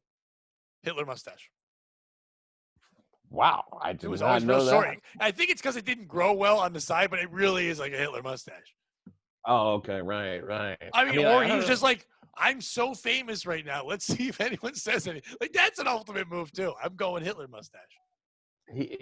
Jordan could have gotten away with it. In fact, he might have done it for that purpose. I mean, he seems like that kind of dude. Like, I want to be the best at everything, so I'm going to be the best at growing unpopular facial hair. Did you watch The Last Dance? No, I didn't watch it. The documentary. I mean, he comes off. Didn't watch it. He comes off very unlikable, but he's still Jordan. Doesn't matter. But you like him, but you're also he's such a dick to people and stuff like that. But to be the best, to commit your whole life to I have to win games and then just realize. Do you not realize the rest of your life there's things you have to do too? Like you're not winning games now. It's like he branched out. He did golf and baseball. And now got baseball, his dad killed. He He did great. He got his dad killed. Not the best gambling. at baseball. Not the best. They cover all the baseball in this. They really? cover everything. I mean, from all the championships, him leaving to baseball, him leaving because his dad wanted to play baseball, and his dad died. So that's why he went to win. People believing that he was really being suspended secretly, and that's why he left for 18 months. But Stern saying no, that's not true because of the gambling and all that. His father being killed, and people thinking that maybe because related to the gambling and owing of money, and that's why his father got killed. It gets really in there, and he's still like. But we still had to win. It's like, okay, you don't have to win. Yeah, it's the winning spirit, I mean, it's like Vince Lombardi said, it's not everything, it's the only thing. That sums it up. The athletes have that mentality, I mean, like that's what makes them I mean, And now it's different, you know. I mean, like all this fucking, you know, woke shit does not work in sports at all. It's an insult to everybody who likes it, and it's like, and that's why they went after it, because you know they've got to ruin everything. And when they got the NFL, it was like, you know what, I'm watching only shit now on YouTube. I'm only watching past football games, and I don't know how they fucking turn out. You know what I mean? Like I remember every fucking game. So I'm watching shit from like the 85, you know. I watched the Bears and fucking Detroit the other day. I was doing the same thing with baseball. Regular ass. A buddy of mine, a comic in Connecticut, Howie Mason, said to me, he goes, if you want something to watch at 3 a.m. when you hate life and can't sleep, because we're very similar guys, he's like, he goes, I'll send you some videos. And he sent me like a bunch of videos on YouTube, full games of the 79 Pirates, and with the announcing back then and the old commercials and everything. And it's just a different world. It's amazing to watch. Transports you, yeah. Oh, there's a commercial where it's a Miller Lite commercial, but it starts off and there's a guy with like, you know, he looks like Thurman Munson kind of with that mustache and the hair, and he's on a boat in the water. And then the voiceover goes, your father took you clamming when you were a kid, and you loved clamming with your father. And now you clam for money. You don't clam for the love. You clam to provide, but you still do the clamming. And then they go, if you've got the time, we've got the. Then he goes into this bar holding the bag of clams, and they go, and then now when it's done clamming, you enjoy a good beer with your friends. And he hands them clams. They hand him a beer in some weird exchange that doesn't happen anywhere. And then he just eats some clams. They drink beer, and they like Miller Lite. And I'm like, is that commercial for one guy? Like that's for one man. Like who's relating to that? But like back then they didn't care. Like, yeah, we know this one guy, Steve. He'll buy Miller Lite. Let's do it for him. And then they just went back to Willie Starch. All those commercials were so great. Everything you want in a light beer and less. You know, I never understood that. I mean, like, what? But it makes sense now. I mean, they're talking about less calories or whatever. It was all that great taste, less filling shit. You know, and all the, I mean, certain eras you look back and you're like, man, those commercials were pretty, like those batteries, you know, when people are like fucking, like they have a battery pack and they're robots and they're cooking out and shit like that. Those Duracell commercials, I think they were. Yeah. Or whatever. There's a ton of fucking weird ones. And they'll always have some local shit on there because it's a football game is long. So somebody you see these like, you know, unclaimed freight and that kind of shit. It's really a different. If you ever watch old commercial compilations? Yes. Yeah, it's because we're the same kind of winner. But you know, like those 80s ones, they have a certain feel to them. 70s are a little bit. It's almost going back too far. It's almost like a different language. But you come to the 80s and you go, it's a warmth to it. Everybody's talking about family and shit. And then it starts to change around 87. You know, where it gets a little bit flashy, and then you get into the 90s and commercials aren't that nice anymore. You don't have that fucking, you know, family by the fucking hearth and all that, like sipping things or whatever, you know, that they were trying to sell you. And you really do get a gauge for what, I mean, I went into almost like a full blown depression, you know, just remembering what it was like back in those days. Now it's a mission. Now everything is a movie if it's a commercial. And that started like in the late 80s, early 90s. They realized they could use songs to get you to do nostalgia, to do things to you. Before that, we're just selling you a fucking product. We have this thing. Come down to Phil's grocery store. Phil himself went down to the Focal Farm and picked out the steak. He pointed to the cow. He said, "It's for you. Come get it. Come see our butcher. It's nice. And we'll slap you on the ass if you're cute." And that was it. And you came down and you went to the store. Come down on Tuesdays and we'll give the kid a lollipop. They're like, "Oh, that's nice." And that was it. But now it's, you know, it's not that friendly, fun. Like it was localized. It was specific. And it was just like, you need this thing. We have this fucking thing. And then it became the national commercials. Do you remember those? Like they had like, it was always some parents that were waiting for their adult son to come back on a train or some shit, you know? Or the commercials that made you want to be in the military. And now the ones just like, what is this for the military? What the fuck is this? It's like very weird. Like I like the one where you were the Navy guy was, or the Marine was fighting like dragons and shit. I'm like, I can go fight dragons. Like I'll go fight dragons. That one. Yeah. My favorite commercial was for DuPont, the company DuPont. And it was a guy who was he's playing outside at like a New York City, basketball hoop, and he's moving around. But then you look, and he's got like robot legs, and you're like, "What the fuck?" And I was like, "Kid, going, what's that?" And they're like, "DuPont legs. DuPont's making legs for soldiers, so now they can move like regular people." And I'm like, "I can get legs?" Like as a kid, I was like, "DuPont's the best company. Where do you buy legs?" And then when I was older, I realized it was for DuPont in their manufacturing. That's one tiny thing they do. They didn't just do legs. But I was like, how many people need fucking legs? And how good is this guy at basketball with those fucking fake? He's a white guy hitting threes and driving to the hoop with metal legs. This is great. Yeah. Yeah, lose your legs. It actually improves your basketball skills as a white guy. Yeah. For some people. They put the springs in the knees and shit, and they're like Inspector Gadget. But yeah, Larry Bird's like, can I get a DuPont back, please? I can play 5 more years. That'd be great.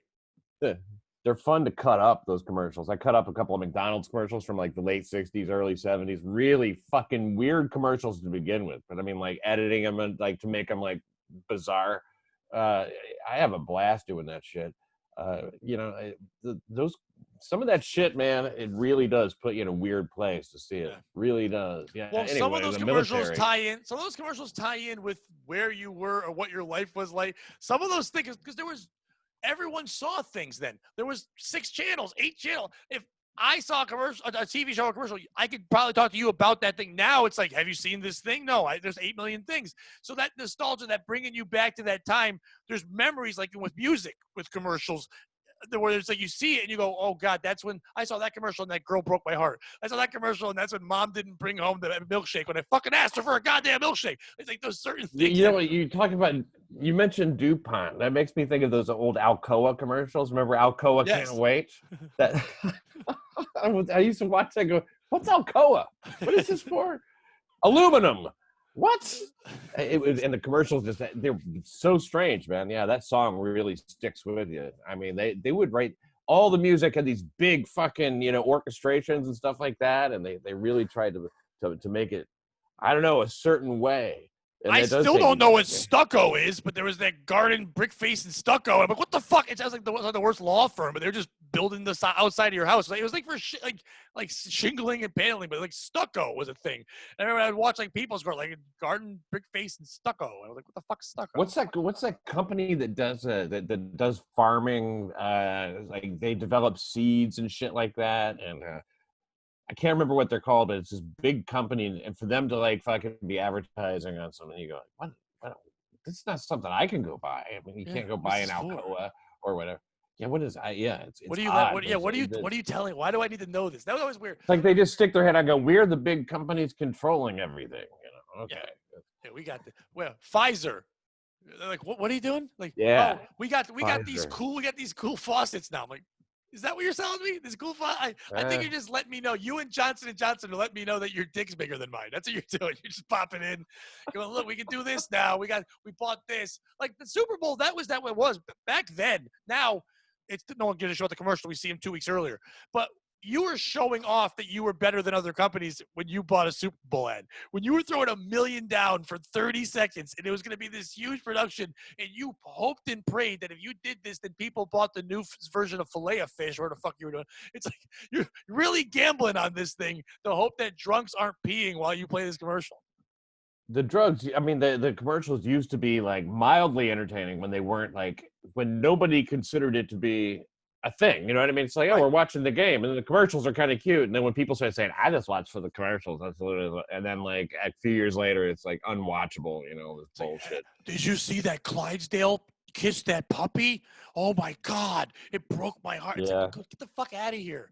I think that polar bear, the Coca-Cola polar bear was the polar bears, with the little kid polar bear and shit. I think that was a Super Bowl commercial. Yeah, and then also I like to teach the world this thing. I think that was a Super Bowl commercial. I think Coke did a lot of their stuff like that. Yeah, remember the whole family? There's a fucking family. What happened to this fucking family of Ronald McDonald? Why did he leave all of them? There was the Fry people. There was that criminal. There was that bird that brought us chicken nuggets. There was the one by one, they just all started to kind of Birdie was like added later because when chicken nuggets came out. When they came out, for Christ's sake, and became a big joke subject for the '80s. But yeah, Mayor McCheese, he went out, he's gone. And then the fish was a guy. There was a fish. There was Mayor McCheese, but there was also I think the fish was a cop. Somebody was a cop. Oh, right. There was a cop. There was a cop. Yeah, you know. And it was probably those filet-o-fish because back then all cops were Irish and stereotypes, so it probably was like, yeah, yeah, probably. Officer O'Fish. Probably, He's yeah. just drunk. He's like, move along, Sonny. It's like, no, it was, and he just. I saw an old McDonald's commercial. And they had it was for chocolate shakes, just specifically, our chocolate shakes are great. And the kid in it was the little black kid, and it's like chocolate black, and I go, it wouldn't be weird, but like back then, when they put a black guy in something, it like was for a reason. Right. You know what I mean? It was like white's the default back then, and so you think like that's what they did. They want you to remember this commercial with this black kid and think chocolate shake. Right. Like how are they weird. gonna remember? We'll make the kid chocolate too. Like if we do that, they'll all remember. That was the ad exec who said that, and back then he could say that, and they're like, dude, we can't say it in the ad, but I get it. It's like I like it. I like yeah, it's good. I like that. How about chocolate too, Ronald? What about strawberry shakes? Put a gay kid in there. Do they make gay kids yet? No, but they will in the future. Let's go back. No, pretty sure they'll make gay kids. Yeah, back then there was no gay kids. What is Grimace? What the fuck is he? The big purple guy, Grimace. I mean, what's he even supposed to be? The rest of them have a thing. They're supposed to be a food item or some shit. What the fuck is he? It's Grimace. A big purple guy that's just like fucking. And now you barely even see the clown anymore. They must have thought it was gonna be like a cartoon. Like I think they did have a little cartoon like on TV for a little bit, but not much. It was like a little. They tried, but I think they must have been building that up for something. Because Grimace or a theme park, maybe they thought they were gonna do that. Because Grimace is not built for food. I guess, and it's not even like you call him Smiley. You don't want someone grimacing at your fucking restaurant. It's like, Grimace. How's this food? It's like, look, the kids are grimacing. I think but he doesn't grimace. Word people use. Never. No. I only heard it as a name, as a kid. But like, what? He's not good. They must have like workshopped it and everything, and a bunch of people worked on it. And so we got to make him friendly. He can't be grimacing all the time. A big purple guy is happy. His name's Grimace. It was probably some of these things. They did the meeting. They all couldn't think of stuff, and one guy's like, "I don't know. I was watching Sesame Street with my fucking kids, and there's a big fucking thing. It's a snuff of something. And I don't know. That's a kind of an elephant. It's stupid. Just do that. Cut off the nose. Make it purple. Go." And they're like, "All right, we'll just do that." He was late on the campaign. That's what it is. And so like they're like, "Okay, I'm gonna freehand draw it so you can." And he just draws this blob, like purple. And what's his name? Ronald McDonald. Even that's the laziest name. It's so lazy. Ronald. I didn't even try. How many fun clowns do you know named Ronald? Be Ronnie. Ronnie's more fun. Forget Ronald's very, very white and distinct. Ronnie McDonald. Yeah, Ronnie McDonald. Get a nice. You get a rhyme in there. Donald McDonald. But Ronnie McDonald sounds like the kid you could get coke from in 8th grade.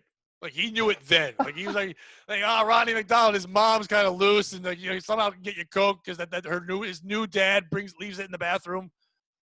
That's the only funny clown. The only funny clowns are the ones that are supposed to be scary, and the only scary clowns are the ones that are supposed to be funny. Has any clown ever made you laugh? Like for real?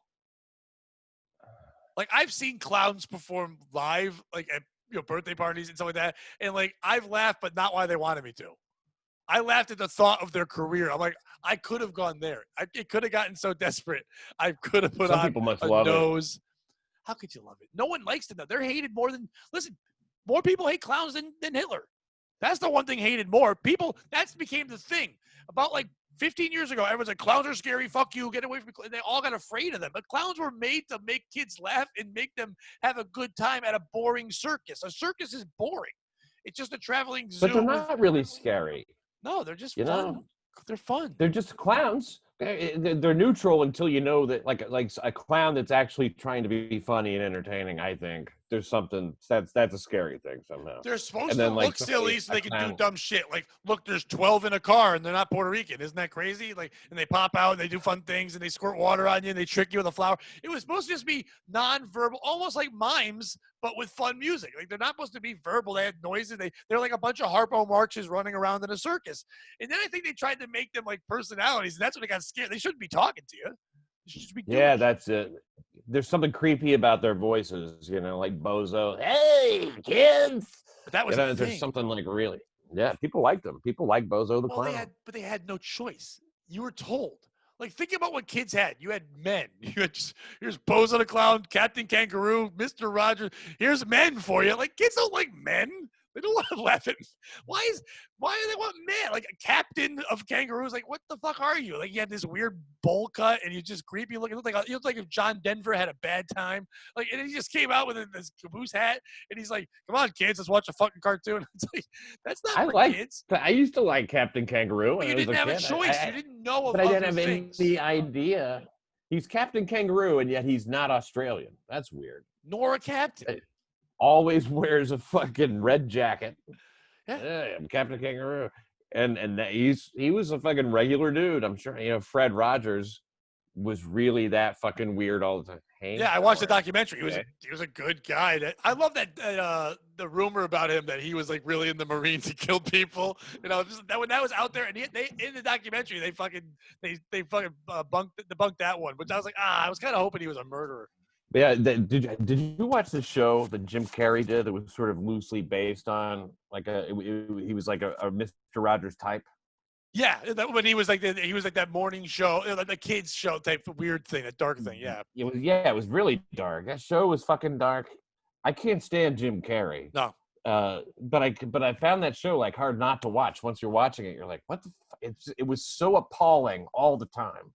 Almost everything that happened. When I was younger, I judged people on if they thought that Fire Marshal Bill was funny. If you thought it was funny, I couldn't be your friend. I was like, that's not comedy. That's just a guy making a dumb face and making a noise. And if you like that, then I can't hang with you. And that moved on to Will Ferrell. If you like Will Ferrell, I also can't like you, because Will Ferrell just goes, "Hey, look, I'm kissing a guy. Isn't it great?" Every movie is I'm kissing a guy. It's like, just tell us you're gay, Will. It's fine. Don't put it. You don't like any Will Ferrell movies? Not really. You don't like any of them? No. Interesting. Yeah. Will Ferrell. Some of the movie, I guess I'm trying to think if there's any movie I like that he's like a star of. Like, he's been in some things when he first started that weren't bad. But like, what about Eastbound and Down? He was in that. That was a funny show. Oh, I don't like that show. You don't like Eastbound and Down? Wow. No. I thought that show was, the first season was fucking great. Because the guy's so arrogant. I wanted to like it. I just couldn't like it. I'm the one that can throw the ball fast as fuck. I hated that NASCAR movie. I hated that. I think my problem with Will Ferrell is unfunny men at bars who try to turn on women, quote Will Ferrell, and then they get laughs off that. So I think I hate him because their personalities become the Will Ferrell quotes. You saw that exactly one time. It became the defining thing. I bet you saw that. No. One time, you're like, no, I've seen a lot of that one, and and Jim Carrey with that. Like, any guy at a party, I'm being funny and witty, and some guy goes, "All righty then," and like women flock. It's like, fuck you. Like Austin Powers, same thing. Oh, he's even worse. Mike Myers, I never really liked. Yeah. I never really liked him in anything. I mean, like Shrek was fine, but I don't think about Mike Myers in it. Yeah, no, it's bad. That guy is way too rich for not really doing anything good. I get him mixed up with Jimmy Fallon all the time. He did like less. The same dude, kind of. He did even less. I was very happy when I found out he did blackface. I didn't even know that was a thing. I didn't know Jim Fallon was Chris Rock. That's funny to me. I'm like, holy shit, he was Chris Rock. That's not even blackface, though. You know what I mean? No. Blackface is the fucking, you get the big white eyes and the teeth, and you're playing a banjo and shit. Yeah. And you're like, was that Al Jolson? Is that what it was? Yeah, exactly. Right. Mammy. All that shit. Fantastic. Yeah. First of all, they don't talk about choices. Come on. Even then, you're kind of like, while you're in the mirror the first time, you're like, this might be a little much, right? Like, put white on the eyes so they know you're not really one of them. So when they come in to kill you. Listen to your dad on this one, yeah. I like that he's the jazz singer. That's the jazz singer. It's like a blackface guy. Jazz. Yeah. And his black voice is not a black. It's not a black. No black guy sounds like that. All right. You should always doing this weird hello shit. there, or something more fun. Like, you should just well, hello. We was just going down to steal some pies out the window. Always doing. My black always becomes Foghorn Leghorn, and that's usually my older black. And like, what I say. That's always my black. What do you think of the? Did you watch the remake of the jazz singer? Did you see with Neil Diamond? Oh God, you gotta watch it. Oh no, I saw the Neil Diamond one, but I didn't see there's a remake. Oh right. That is the remake. Oh, I thought you meant jazz singer. That one. No, no.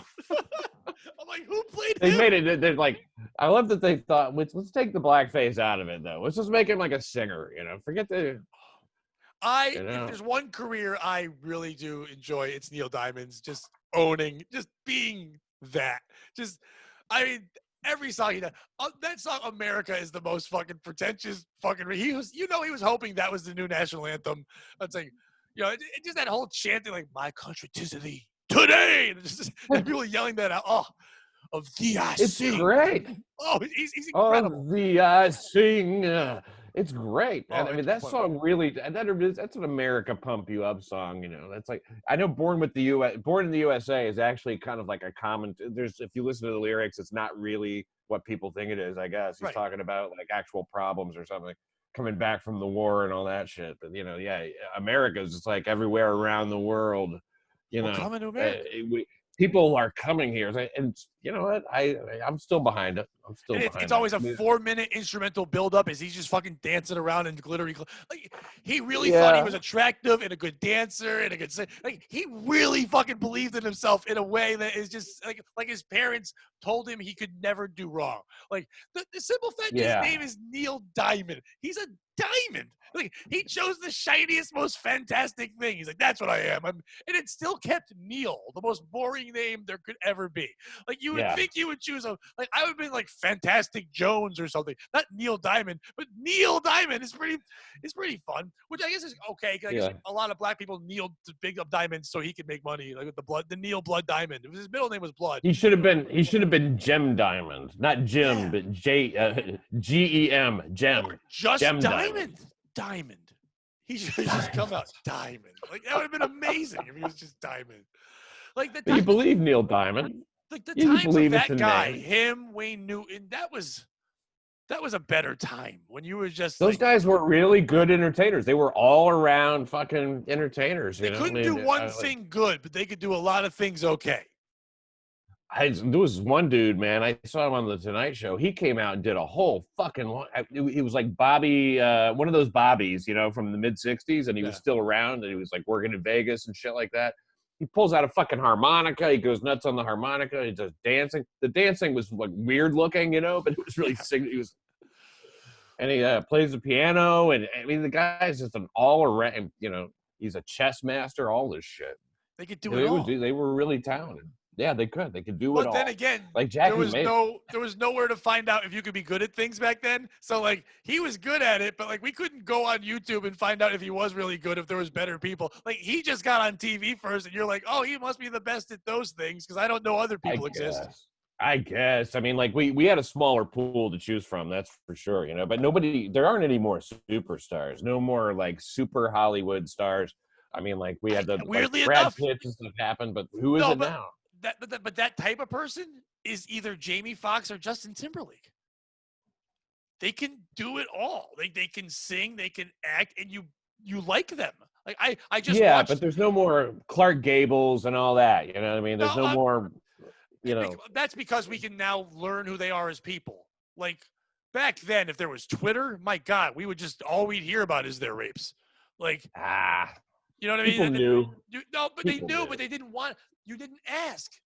If you even thought that, like, you think Gable's gay, like, shut your mouth. You don't talk about Clark that way. Like, you Clark Gable wasn't gay. No, but I'm just saying, if anyone ever thought, none of them were gay. John Wayne wasn't gay either. Rock Hudson, gay. Oh. Yeah, like Rock Hudson, like, they have a whole show about him now. You seen that? Yeah, well, about him and his friends. He's the Mount Rushmore of AIDS, right? If you're going to make your AIDS Rushmore, he's there. I would think so. With who else? Like Arthur Ashe, Tom Hanks? I don't know. Arthur Ashe doesn't get to be there because Arthur Ashe got it in the unfun way. He got a blood transfusion. That's fucked up.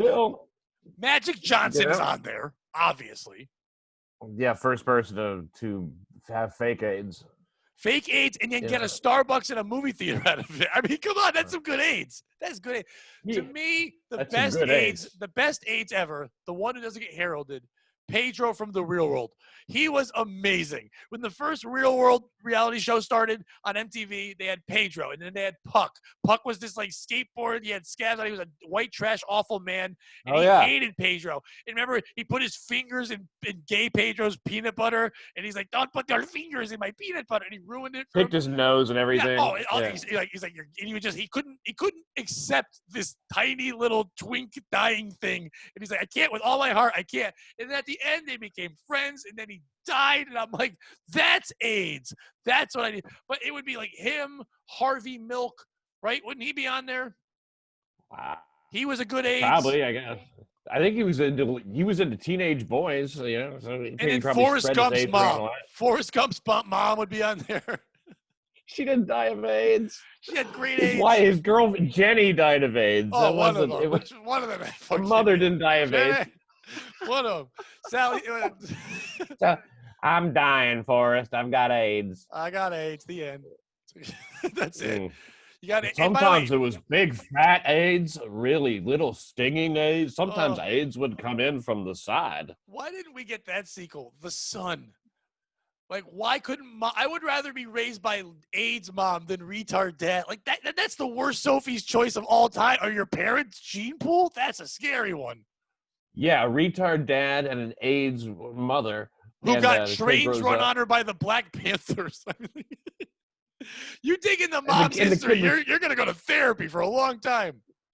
Yeah, the kid was like fucking he was, so that would be the movie. He's growing up and he's obviously smarter than his dad, and so like, you can do a lot with that, like at a very young age he's just like fucking, geez, Dad, you're like a fucking retard. I'm not a retard. I'm just a tard. I haven't done it twice. To do it twice, you'd be a retard. You got to do it again. But Dad, how did you meet all those people? White privilege. Because that's what Forrest Gump is. He's the ultimate white privilege story. He got to do everything. It's the best story. Yeah. Black people walk away with the impression that even fucking white retards get to meet the president 5 times and shit and go to the White House. And like, yo, he beat Chinese people at ping pong. You know that shit was fixed. Bubba got killed. God. I think for reparations, we should give everyone a Bubba Gump Strip restaurant. That's what we should do. We gave all the Indians a casino. Give all the black people a shrimp restaurant. No taxes. I'm in. Give them an appetizer at Red Lobster. Be done with it. Those biscuits, like with the cheese, the one they like so much. Oh, they love those. They'd be like, all right, I'll take it. Better than nothing. On Sundays, no, asshole. It's weekdays only. All right, easy. I used to have a bit about reparations, and the way I would do it is say, like, I think they should get reparations, but not money. They should get slaves, right? So black people get slaves. Well, where do we get all the slaves from? Where's the work pool? I guess Mexicans, right? But then in 100 years, few hundred years, Mexicans are going to want slaves. They're going to want reparations. So give them, I don't know what, Native Americans. Okay, they get Indians, but then the Indians are going to want slaves. What's lower than an Indian? A bear, I guess. Bears. So they get bears for slaves, but no slaves for bears. That's where it ends, right? And so that was a bit shortened.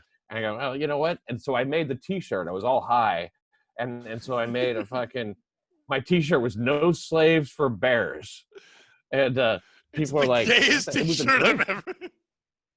Isn't it great? No slaves for bears. Yeah, but it sounds like a gay T-shirt. What do you mean gay? Bears, the big giant gay men, and slaves, the gay sex slave. They have gimps. That you could have sold that to the gay community you still can. If you have any left, just sell it on a gay website. No slaves for bears would be huge. I don't have it on a T. I've got one T-shirt that's. Hey, Steve Carelli, make us some slaves for bears, gay ass things, and put Stancil and Mead's heads on it, have them fucking each other. One's a bear, one's a slave. I don't know if you've got it so I can do that. Oh, you've disabled it. I was going to show you. I'll pop it up. Here you go. I'll pop it up. Here you go. Okay, great. It should be working. Why not, please. right? No, show me. Okay. No slaves for bears. I was hoping you were going to give out ooh. No slaves for bears. That was a shirt? Yeah, it's a shirt. Where do you wear that? I don't know. It's, where do you not wear it? You know? The questions you No have to place. answer though, like I don't know. The guy was funny. I had a couple of I guarantee you, I don't know what this means, but it was definitely a niche shirt. That was the problem. People want a shirt everybody understands, and What'd you that sell doesn't it make for? any sense at all. For cash, No, but like for what? Like, was $15. it? Did you, see, I always when I had merch, I always changed the price depending on how well I did. If I didn't think I did that well, I'm like, I'll throw it for $5. If I killed, I'm like 20. I'm doing it for 20. Like I would just think You know about why I stopped doing it? why. Because the bit got to be kind of like a little bit polarizing or something, I guess. Because there was a guy who threw a glass at me. The only time that ever happened, threw a fucking glass, hit the back. It was in Madison, Wisconsin. The brick wall back there. And I was like, "What the fuck was that?" And I looked down, and the guy, I recognized the guy. He had talked to me before the show. He said, I know you. You're the comic there. Can I get you a drink? I'm like, no, but I like that other. He gave me some weed, and so then now he's throwing a fucking glass at me. I mean, they sent me the fucking thing in the mail if I wanted to make a what is it called, a witness fucking statement or something at the guy's sentencing. I mean, because they actually called the cops. The fucking club did.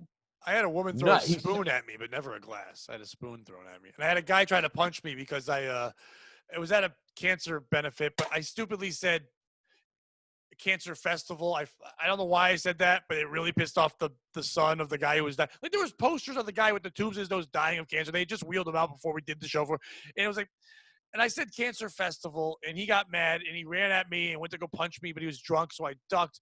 And then he had 4 guys behind him with knives. It was in this bar in Beverly, Mass.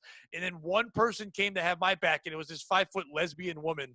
And she goes, "I got you." And I'm like, I don't want to have this fight. Yeah. So Fuck you, cancer bitches. Yeah. And then I got the owner breaks it up. And then he goes, "Just go back on stage." I'm like, "What?" I go, "They have knives." He goes, "We all have knives." I go, "What the fuck is this place?" So I go, he goes, "Go back and do time." I go, "Now I got to be good." Like, fuck, I can't do time now, but I had to go up and finish. You have to. You have to do that. You have to go back. You should have been dying to go back. You should have been dying to go back. This was my first year to do it.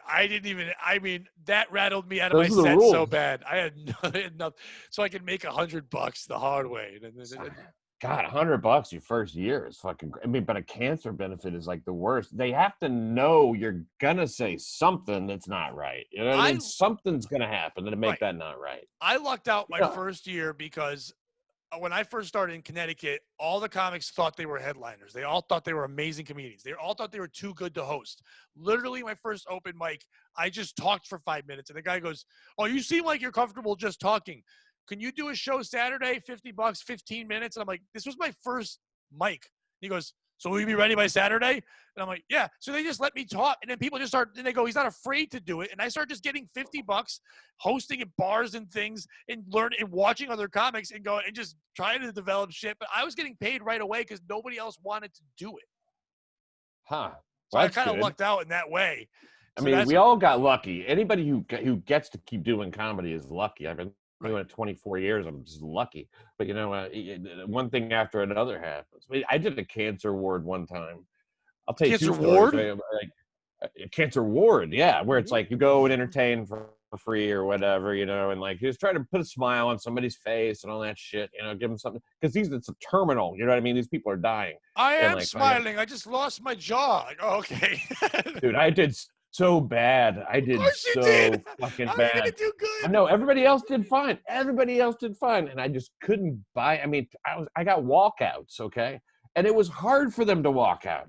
They had like fucking these things to drag along, and nothing better to do than go to their room and die alone.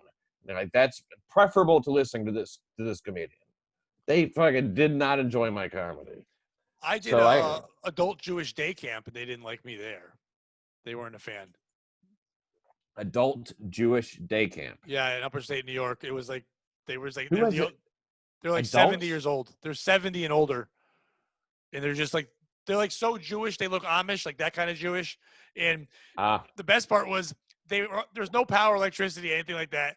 And so they have a big hall, and when they're going to call them in, they have a siren they play, and they blared this siren, and then all these old Jews single file went to a room, and I looked at the guy and I went, I don't know if you know history, but this isn't good. And he's like, what? I'm like, never mind.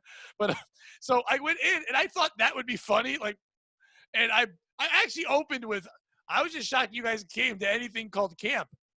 No, they weren't fans. And I could not relate. I tried to do like pop culture. They don't even know what that is.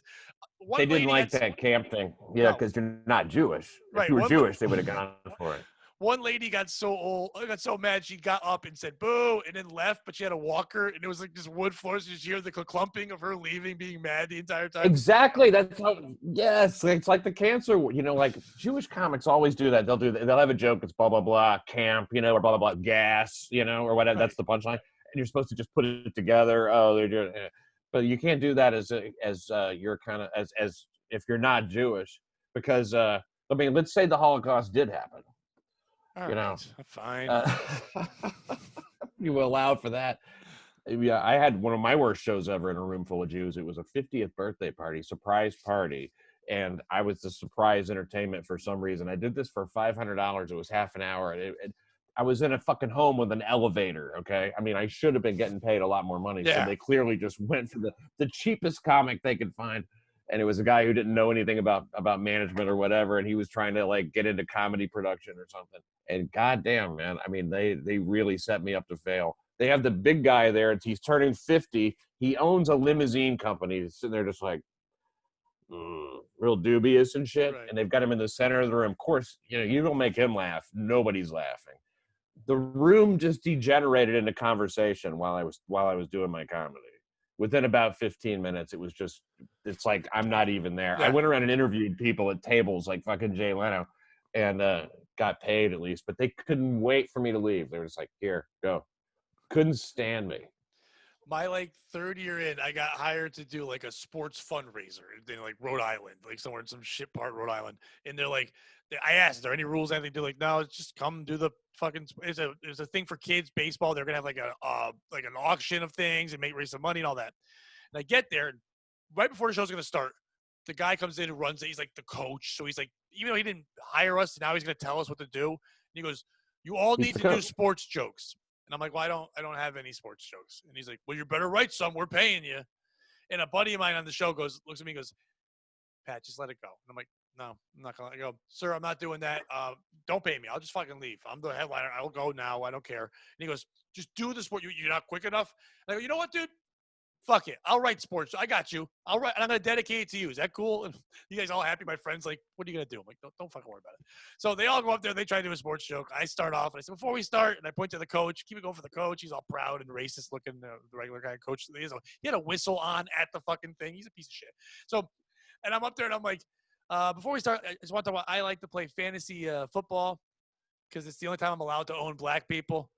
And I said, and everyone got quiet. There's always black kids there. And I just pointed to the coach. I go, that one's for Coach. Coach likes that joke. And someone goes, do your act. I said, Coach, is that okay? He's like, yeah, do your act. Do your act. I got paid. Whoa. It worked. Whoa. Fuck you. Don't tell us what to do. We know what we're doing. Don't tell us what ridiculous. To do for shows. And how much are they paying you to like come in and write a bunch of shit on the spot? It was $250 for a 45-minute set, an hour and a half away from my house, where they gave us bad spaghetti and dry chicken. Like, fuck you. Yeah, I mean, who books that? Believe me, that's the old comedy joke that I love the most. Like, when I tell someone a bad thing, someone asked me that when I told them the adult Jewish day camp thing. I'm like, the woman from Caroline's booked that. Another guy got it and gave it to me. I forget what Linda, whatever. She booked that adult Jewish day camp. Oh, Linda. Yeah, I did a show with Linda there for a while. She was because she did the Bringer show on Mondays, and I put together a music thing, and I was hosting. It was called Desperation Tonight, and she hated the fact that I was there because just like it was not her thing, And so like, man, it was like really tense a lot of the times. I mean, like I couldn't figure it out. I mean, like, do they like me here or not? But they paid me hosting and doing music. Yeah, so Bill Burr came by there. Every show I've ever done, I've had that feeling. I don't know if they like me or hate me, but they keep paying me. I've never got, and they'll tell me, no, we think you're great. Come on back. I'm like, I guess no one else is available. I've never been able to be at that level where I'm like, yeah, they all like me. Like, nah. She was open about it though. She was just like, nah, like but it was Lewis, I mean, like Lewis wanted me there. She didn't. It was, I don't know they've been friends forever, but maybe he thought that, because she was ill for a while, and I think that he might have had the idea that she was going to not be able to do it much longer. So he was trying to, so maybe I represented to her like her fucking, replacement or some shit. I didn't have any interest in that. She thought I was going to steal her bringers. They're very proprietary about their bringers. Oh, God, yeah. Those are their people. Don't take my people. Don't get my list. Don't do that. I was just there to meet inexperienced female comedians. This just reminded me because we talked about fun things like cancer and bad shows and all that. I was hosting a show that was a bringer at Foxwoods one time, and one girl was on the show. She had passed away now. Her name was Noelle. She was a comic. She had some cancer. She just started having the cancer, and she started doing that in her act. And she was asking me about, I'm like, hey, it's a bringer. I know a lot of them are your friends. A lot of people came here because they probably think it's your funeral. But do your act. Don't do a TED Talk thing. It's going to be hard for any of us to follow. But she goes up and she starts doing a whole, you believe in things and whatever. So she goes up and she just goes, I want to thank Pat so much for allowing me. And so this whole thing, like a Grammy Award. So I come back up and the place is packed and I can't, there's a couple of comics I know, and I know I have to be a dick. I know I'm not supposed to be, but I have to, it's just in me to be a dick. So like I go up and then she grabs the mic and she goes, here you go. And she hugs me. And I grab the mic and I go, hold me closer, girl with cancer. And I think it's going to crush. 2 comics left and 350 people silent, just staring hard at me like, what the fuck? And I'm like, fuck you. That was quick. That was fun. That was topical. It was musical. How dare you? That's good, man. Yeah, you're right. That was a good. But the thing is, like, and they were all there for her. It was one of those deals. It was supposed to be she a bringer brought a with lot like, of the people. It was like 6 different bringers. You're supposed to bring 5 people each. She brought at least 30. Oh yeah. That's the crowd. That's the crowd for sure. And the other joke I made was like, because you got more time, the more people you brought. And I go, it's the only time that she's getting more time. Because she was dying of cancer. Like, if more of you would have came, maybe she could have a long life. If you guys show up to the hospital, she might be here forever. If the hospital works in the same way, you guys can bring her. So don't tell me you care. Yeah. People hate comedy. People hate they don't like it when you're funny about a thing. I mean, that's the whole idea, is to make it funny. Right? We're coming here to laugh. We're coming here to laugh with a girl who has cancer. How dare you make cancer funny? How dare you laugh in the face of death and make us feel good? I was a hero that day. Okay. Singing that song, I was a hero. What, supposed to pretend like it's not happening? You wouldn't have come. 30 people wouldn't have gone to a shit bringer if she was healthy. No way. I think that'd be the thing to do, is say, how about a hand for her, and I do have some unfortunate news, and you're all going to feel rather stupid, but she's faking it. I was accused her of being a hoaxer. I was in a comedy contest against a deaf guy once. It was the finals of this comedy contest, and he was in his hometown. He made the finals? Of course he did, because he would just do it. He's like, he got like those ear things, so he was able to kind of hear now, and he sounded like Corky from Life Goes On. And it was the word. You could say, this is the real Def Comedy Jam and stuff like that. And he's like, it was the worst. And he's one of the jokes like, for the longest time I thought my wife was saying, plow me like a truck. But she really said, get off me, you fat fuck. And the crowd knew him so well. It was like the Beatles. They were saying the words with him. And I'm the other comic from a different state trying to win like $200 and some dumb prize. Not rooting for you at all. So I went up. I looked at my friend and I go, I'm going for it right here. I'm taking a chance. So I went up and I said, sorry, guys, if I don't have a lot of energy. I just found out I have cancer, but let's do this. And then I started doing my act, and they started getting really into it. And they were fired up, and I'm doing my set. And at the end, they go, before we end, I don't have cancer, but fuck you people. I did not win, obviously. My friend's like, what the fuck? I'm like, fuck you. I'm taking it. I'm just proving that you're all pandering fucks. I yelled at them. So give it to the deaf guy. Fuck him.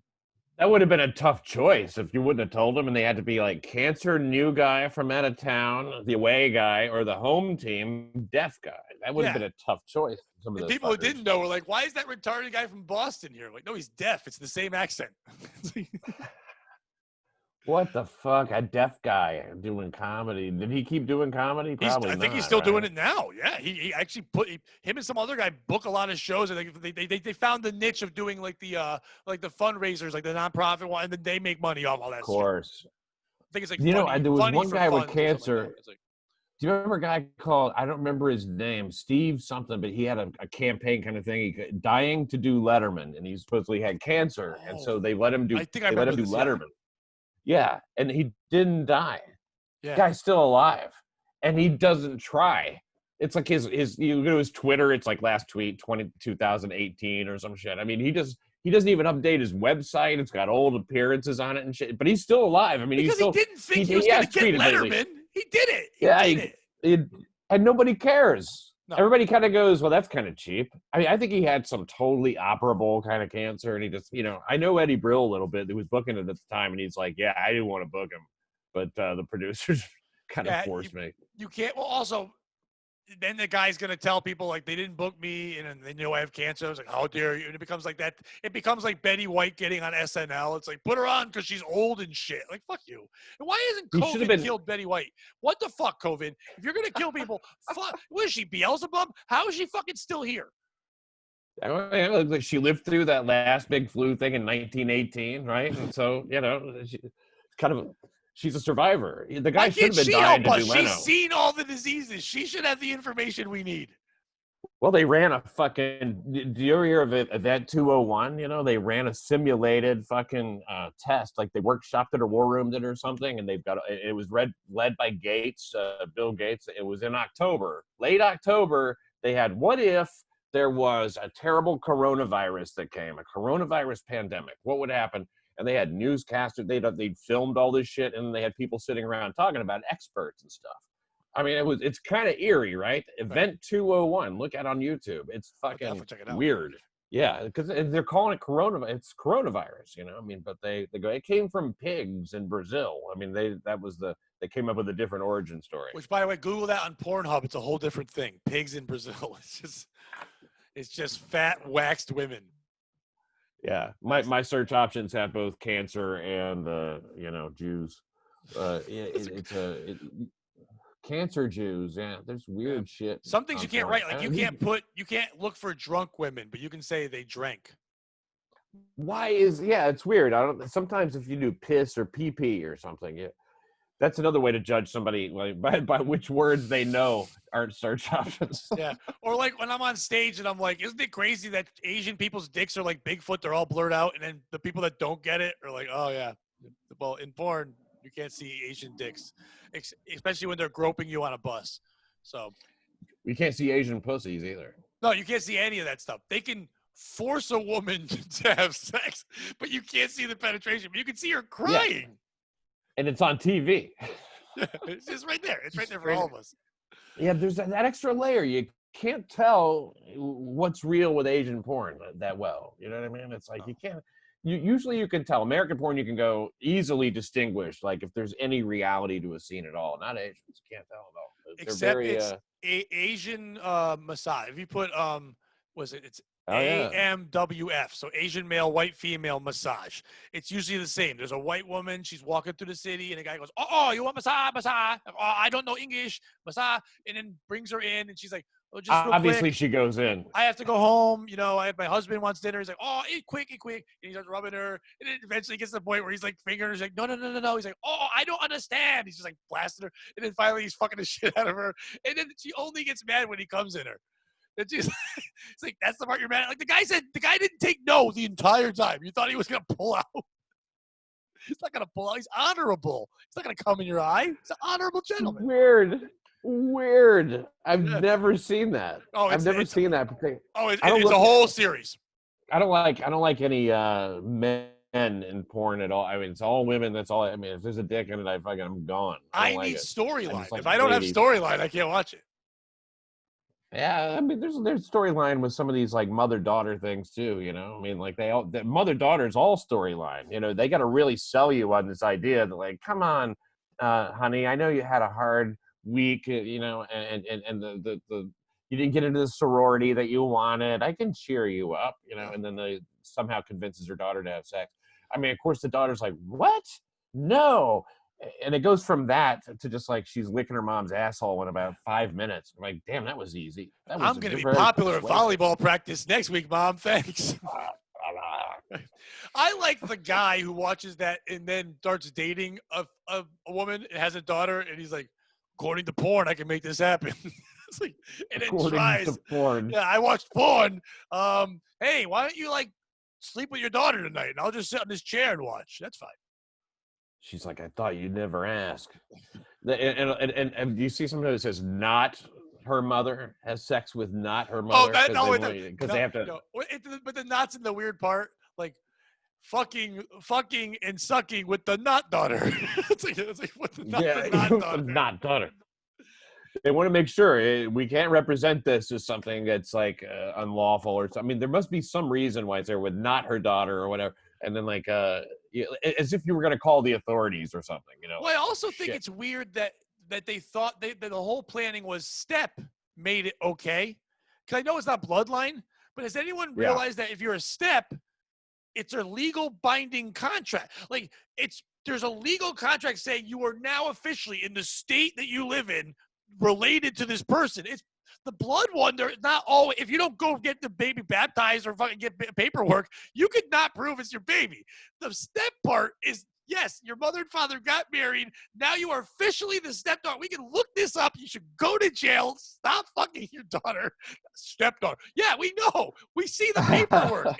There should be a lawyer popping in all the time. It's weird that was the one that thought was okay. It's all a matter of taste. That's for people who like incest porn, but you know, bloodline fucking, it creeps them out. Yeah. So it's a very, you know, it's a niche group. I was on In Hot Water, and one of the porn stars, Jessa Rain, was on. She said that's her favorite ones to do, and I'm like, that's fucking weird. I'm sorry. I mean, maybe you channel it well. No, but it might be my favorite. Her favorite is to play the role. Now I'm so good at being a stepdaughter getting fucked. Oh, I wonder what happened in real life. It's not. I'm not guessing it's easy for her to get into. Yeah. I played one time in a short film. I played a comedian, you know, about a 40-year-old comedian at an open mic who fucking gets a blowjob from this chick who bombs because her low self-esteem. And I'm like, I think I might be able to do that. I think I can pull that off. Do you have a car? Do you know where Poughkeepsie is? I can get you 20 minutes.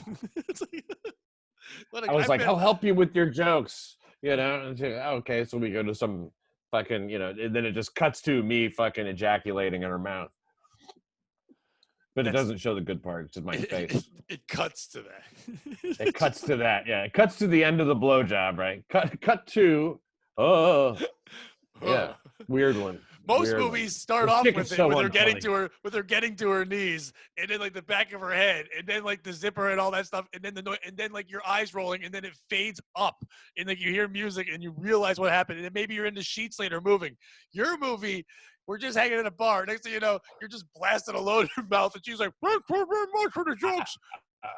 I wasn't the director. I was merely an actor. You know what I mean? I didn't have any choice on it. But he did. Director. That is not the title that man deserves. No, yeah. Are you kidding? No, I mean, it's a real short film. It was in festivals and shit. I mean, like, it was he's the producer, writer. He's you know who it is? This guy, his name is. Was it Brown Bunny? That movie? It's Bruce. No, it's called. Bruce. No, it's not Bruce. Oh, that would be fantastic. Loose Bruce. Yo, you gotta get that bitch on her back in knees. the 80s. He did do Showtime at the Apollo. Bruce. Not Showtime at the Apollo. He did the Apollo. No, Loose Bruce did. Loose Bruce, this guy. Bruce did Showtime at the Apollo. Loose Bruce did the Apollo. I know. Loose Bruce did the Apollo, but he did it as a dancer, you know, which is even harder because he was doing all this like pop and lock shit and everything. And now he's like older. Did you ever see this? You know, The Sopranos. You know the first 2 episodes. That guy that Christopher's calling Email. Yes, he's like, that's him. That's Bruce Smallenough. Wow. The guy who made this movie. That guy told you to get a blowjob. Yeah, that's cool. He made this movie. But the way he cast me was I knew him from poker, and he came in like I've been in this poker game for like 15 years, and so like he comes and he's there, and he's looking at me really weird one night, you know, and I was like, he's just like staring at me, like he keeps staring. And I guess he decided that I was the guy to play this shithead comic, you know, based on that. And I wonder if he was looking at you thinking, what it'd be like to see you getting blown. He's just like, He's got a good poker face. Take my dick out. He's got a great poker face, so therefore he can sell this. Like that's what it was. the limit game. You didn't even need a poker face. Dude, I've had you on for over 2 hours, so I appreciate it. Flew, but like usually I'm psyched. Really? We were going. I just looked quickly. I'm like, holy shit, it's 10:15. But like, nobody's watching. Nobody's watching. Right now. No, I'm telling it's you, over. Nobody's watching this much. My very small fan base loves you. So when I even said that you were going to be out there excited, so it's like, yeah, it's like I got all the compound leftovers. That's what I get. So it's like this is compound leftovers. That's what I have. Compound leftovers. Oh shit! All Pat, the people that aren't Michael Malice. Thank you so much Malice. for doing this, man. I really do. I really thank you. My pleasure, man. Anytime. I'd love to have you back on because we could just chat. I like that we got to tell the worst stories ever about ourselves, and we know we have plenty more. Oh yeah. It gets so much worse. Anything you want to plug? Anything you want them to see? Anything? If they're compound fans, TBD is on every Monday at 12:30, and then Garrett is brilliant. 7:30. Garrett needs. I'm so happy you have Garrett on camera. Garrett is one of the most brilliant fucking people. What he does for In Hot Water is amazing. Him and Steve, but on your show, I watch TBD. I think he's fantastic on there. He should be on camera more.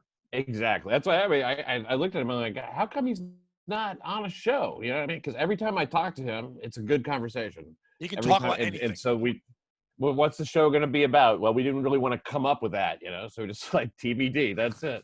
You don't know what you're going to get, so we give him the show that we get paid to do, which is, remember that arrangement you were talking about at the beginning? It's a great similar arrangement.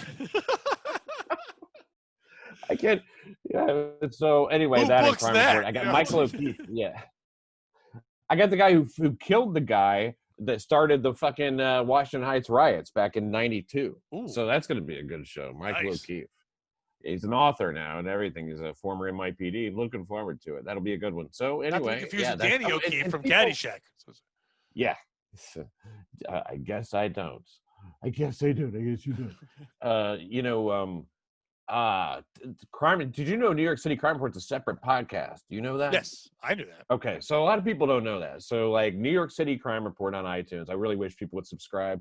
And if you like weird shit, a show called Too Woke to Fuck that I do is we kind of play the parts of these like liberal, like wannabe Antifa fuckers, but white guys in their 40s who are just like, always talking about how liberal they are and shit. And I edit it a lot, so it comes out sounding really weird. But it's people who like it love it, and and that's pretty much it. I mean, like people either love it or they just hop off. Where can they find that one? That's on iTunes too, and it's nice. The number 2, and then the word woke, and then the number 2 again, and fuck. But it's just fuck. F or do you have period. F period. Too woke to F. Yeah, so that's it. Thanks for having me on. You can't write fuck. Do you ever wish you were a Patrick? I mean, I am. I am too, but I don't go by Patrick. Do people ever get? Here's what I didn't have a choice. They just started calling me Pat. Do you ever get this?